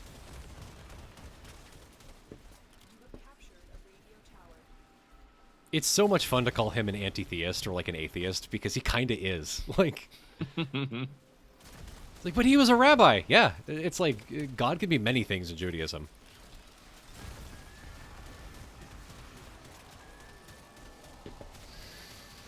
This is maybe the most effective version of that Jesus was cool like you type shit you get going to like youth group. Oh yeah. I'm kind of like if atheism had a youth pastor, honestly. You gonna talk about deists and such in the book? Probably not. Like, as interesting as they are, they're not super important for Western esotericism. Like all the Western esotericists are people that are like, they're not really deists and they're not really atheists. They're like, it's like, let's all pretend, it's like, let's draw a circle, and then when we are in this circle, we do believe in God. But when we exit the circle, we don't believe in God. There's an element of, like, kind of controlling the process to it. Oh, yeah. You want to talk about the Shiur Koma, the measurement of the heights mysticism? The mysticism does not actually say how you measure the body of God. We don't know if they brought a rope or something. They don't say. Do you lay him flat? Do you wait for him to take a piss in the morning? Right. Do you like take a bath? Like, do you like put him in a bathtub and measure the water displacement? Like, what are we doing here? What are we doing?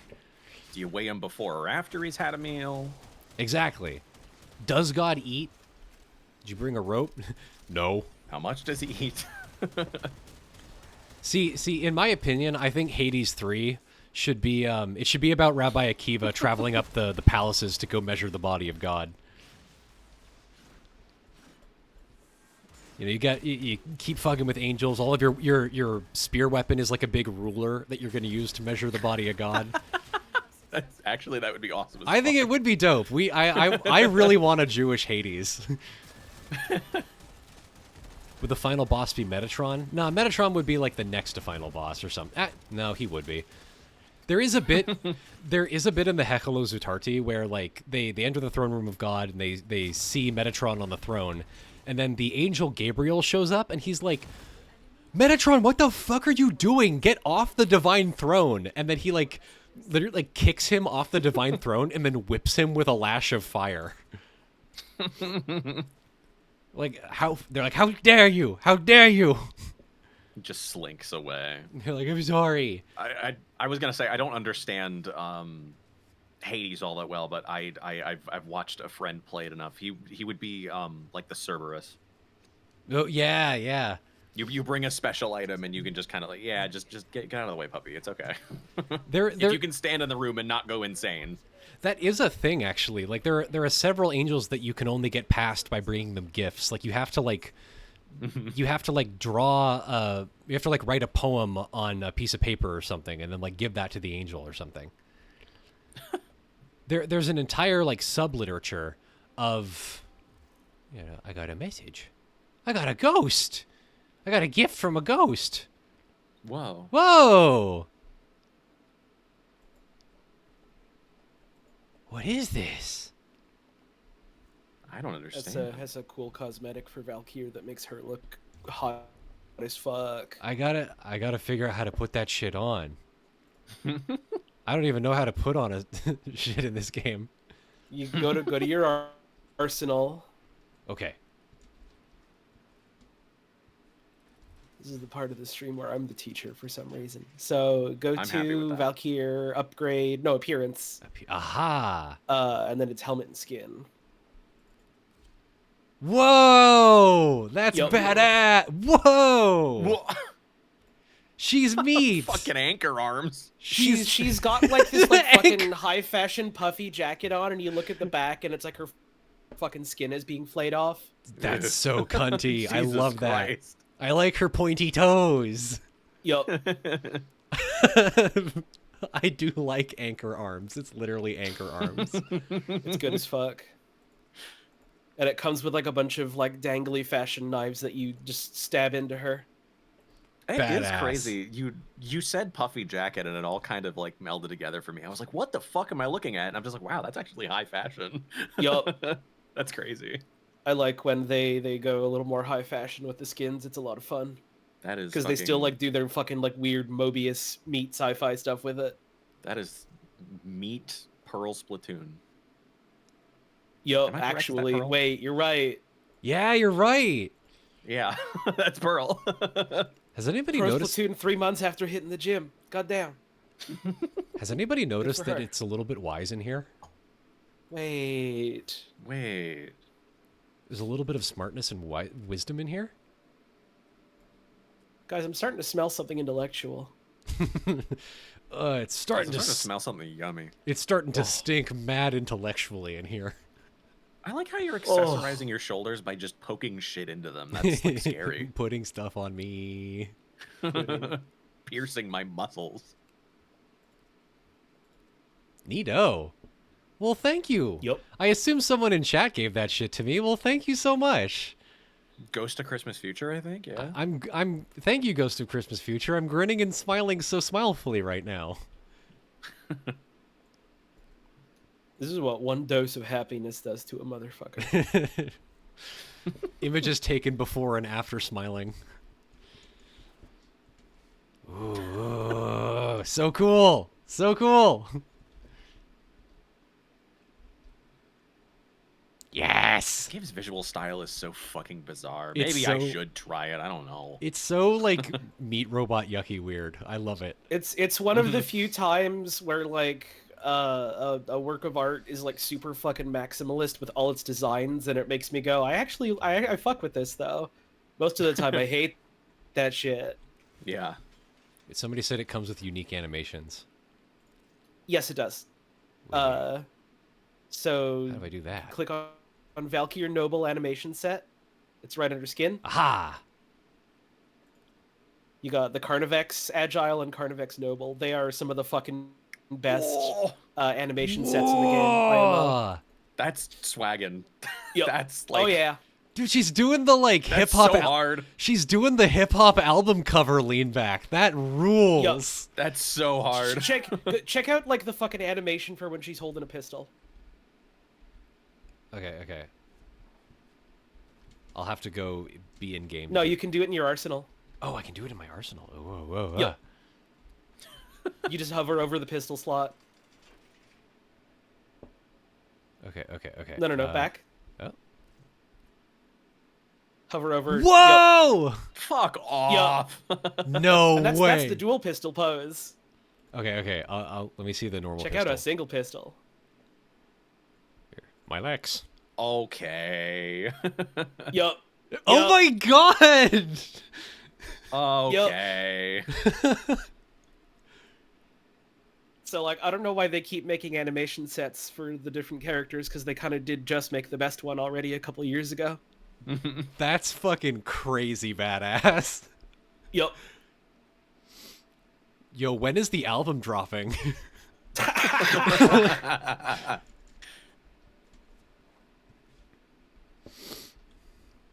This is the type of shit that SZA would do if she was in Warframe. Oh my gosh, thank you so much. That's so cool. Like, now I gotta get the Valkyr Prime Neuros. I gotta find those.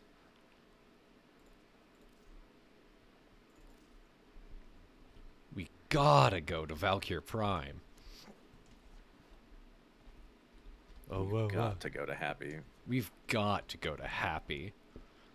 All right, ladies and gentlemen, I think we're going to wrap up pretty soon here. Any final questions before we go?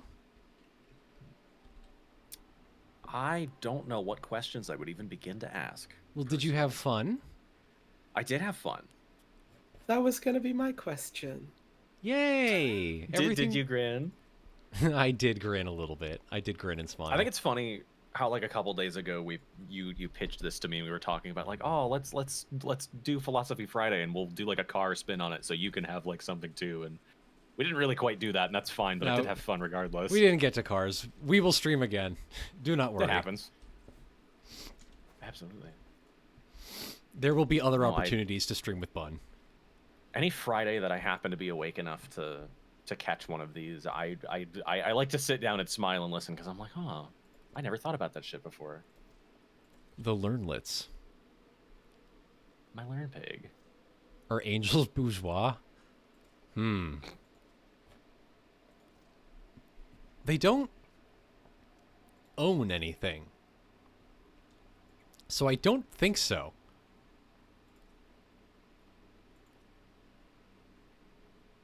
Got the barrel. I need the receiver. Yeah, I don't think angels could be considered bourgeoisie, and I mean, I guess if they're cops. No, I don't think so. If you ride around on the Atomocycle a bit, that can be cars. That's true. The stream doesn't have to be about me. It's okay. I have been enjoying the weird guys on the right side of the screen. I don't understand them, but they look strange. They don't look like they fit here. Which weird guys?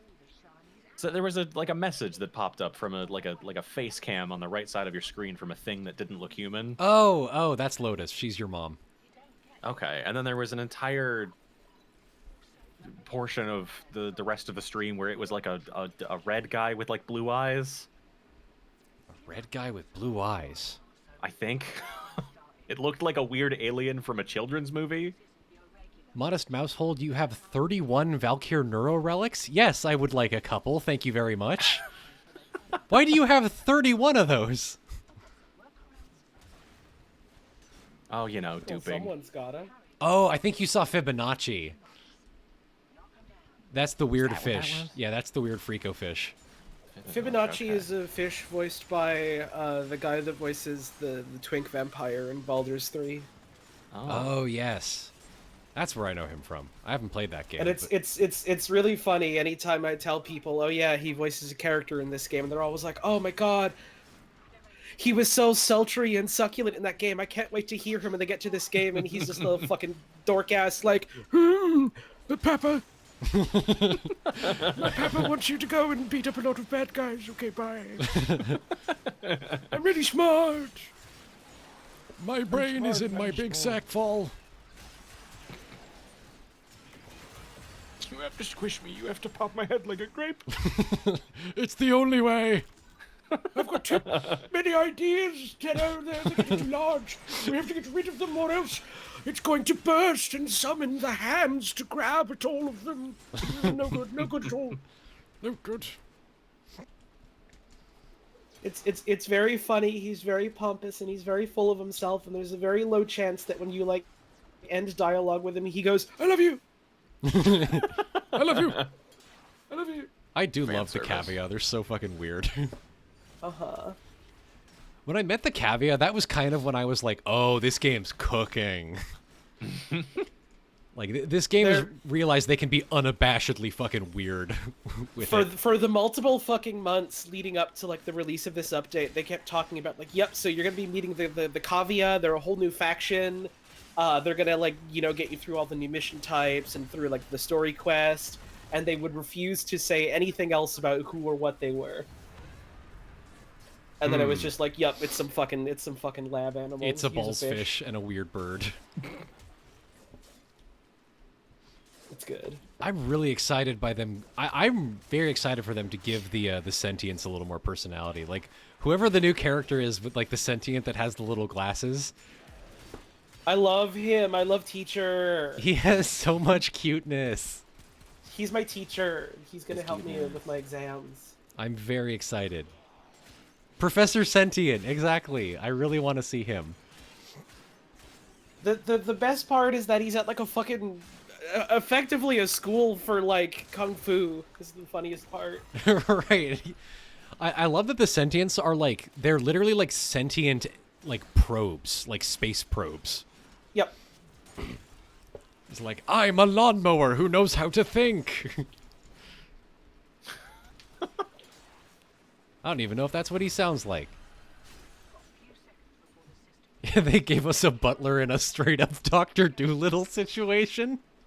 They did. That's true. That's true as fuck. All engines have to think to survive. Indeed. That's true. A lawnmower can think. Just thinks about one thing. Mowing. A carburetor is kind of a thing that can think. Okay, yeah, that shit is just a straight up brain. You can't convince me otherwise. It's like a mechanical computer. They're so fucked up. It's crazy. They're like... Carburetors are hilarious because they're like genuinely a genius piece of engineering, but they almost always seem to never ever work properly. No, it's hilarious the way they're such a genius piece of technology that every car channel I've ever watched is like, these fucking things, we should have got rid of these a long ass time ago. Carburetors, they always call them reliable, but they just never seem to work. Ever. Do you watch Yeah. many car channels?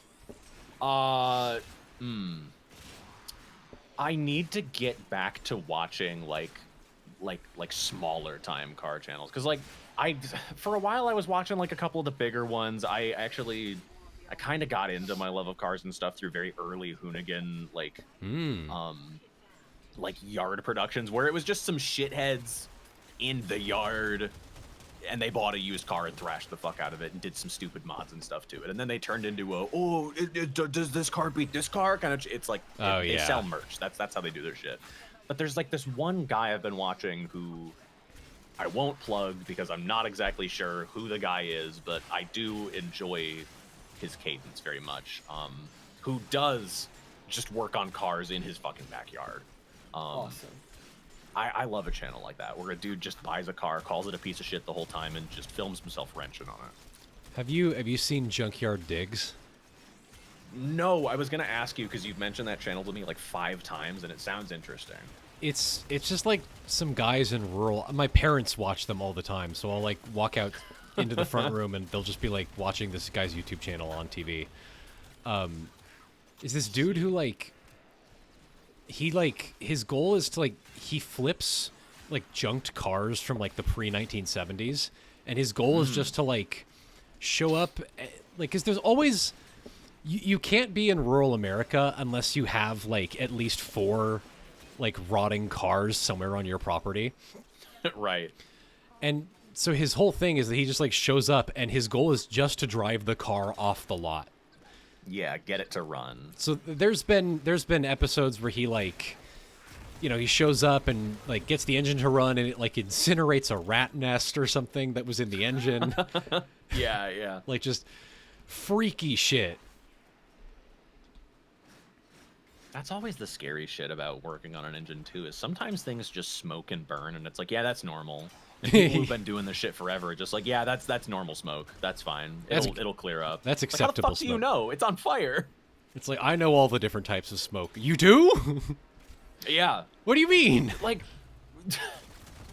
Driving and working on a car becomes a completely different animal when the person, you can see the smoke coming out of the tailpipe of the person in front of you and going, oh, yeah, poor dude, that thing looks brand new, but you need to go get a head gasket. I remember listening to old episodes of Car Talk where they would be someone would call in to this radio show and be my car makes a noise when I drive uphill at this specific speed, and then they would be does it sound like rrrr, or does it sound like rah, rah, rah, rah, rah, rah, rah? And they're it's the second one, and they knew immediately what was wrong with the car. I was you guys are literal wizards. That's crazy.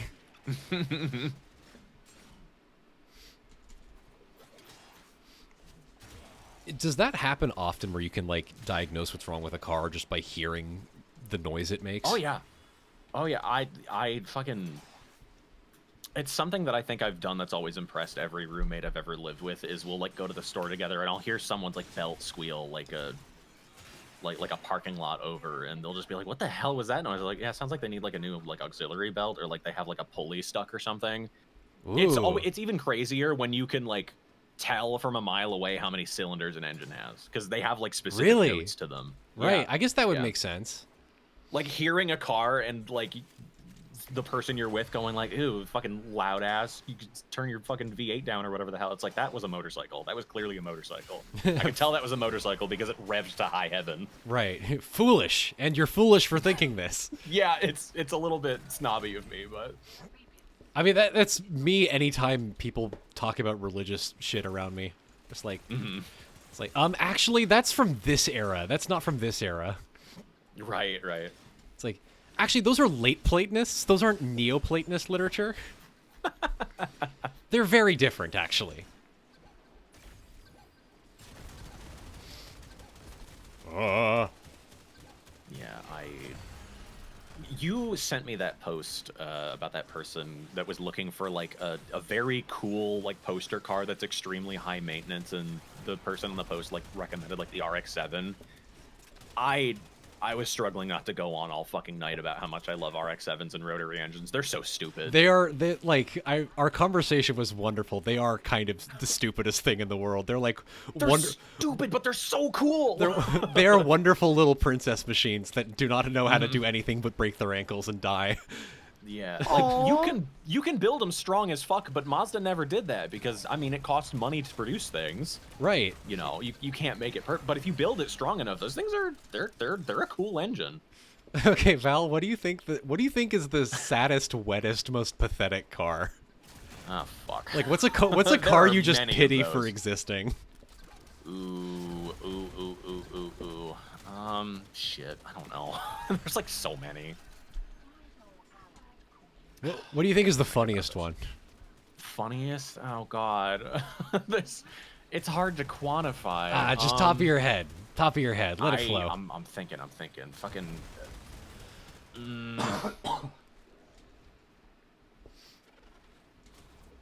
Okay, you know what? Ooh. Emil in chat. I know Emil is another car pervert.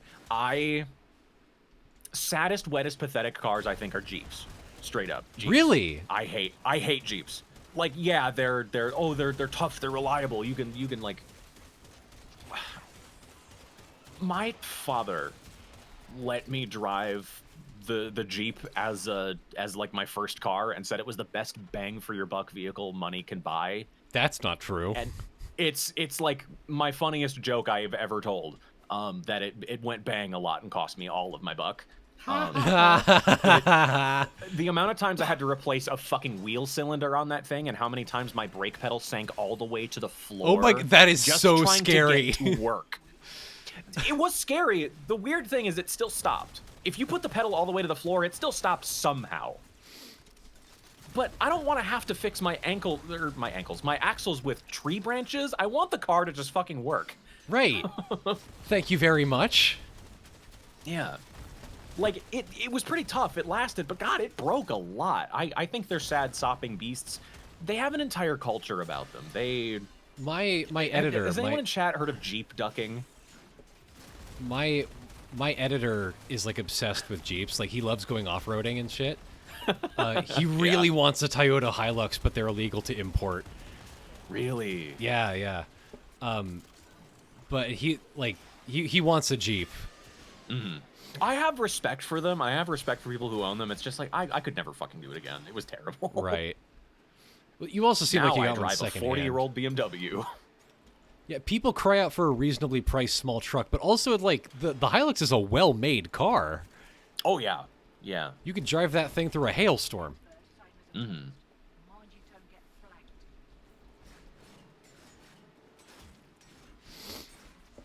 What fucking car did he have? He had a Montero. He had a Montero. Montero. Which recently died, unfortunately. Oh, no. I have a Versa, and I love my Versa. A Versa. You're naming cars I haven't heard of. I'm looking these up. Like, what phone is that? The Versa is like... It's like the epitome of... Nissan, okay. Yeah, it's a Nissan Versa. It's like the epitome of, like, the commuter car.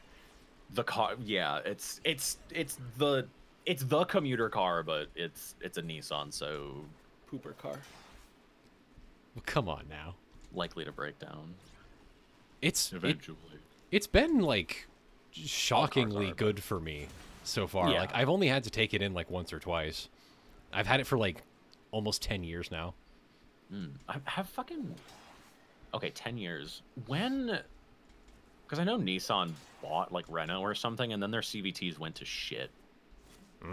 I think. God, I don't Valkyrie remember. looks so cool. I'm a fraud. Fraud God, car this skin is pervert. crazy. Just jacked as fuck. It's awesome. Ugh. All right, ladies and gentlemen, friends and enemies, I think it's about time for us to wrap up for the day. I gotta go eat lunch. Val, Holly, thank you so much for joining me while I ranted about the history of Jewish esotericism. Always nice to have you two. We must do this again. Thank you for teaching me. We must do this Can I knock loudly on a wooden object again one Please. last time? Yes. Please. Can you do it even louder this time? Thank you. Yay! You're welcome. I'm gonna go try and make tikka masala sauce again because I really fucked up my first try. That All right. sounds fucking good as hell. Goodbye, everyone. Bye. Hey.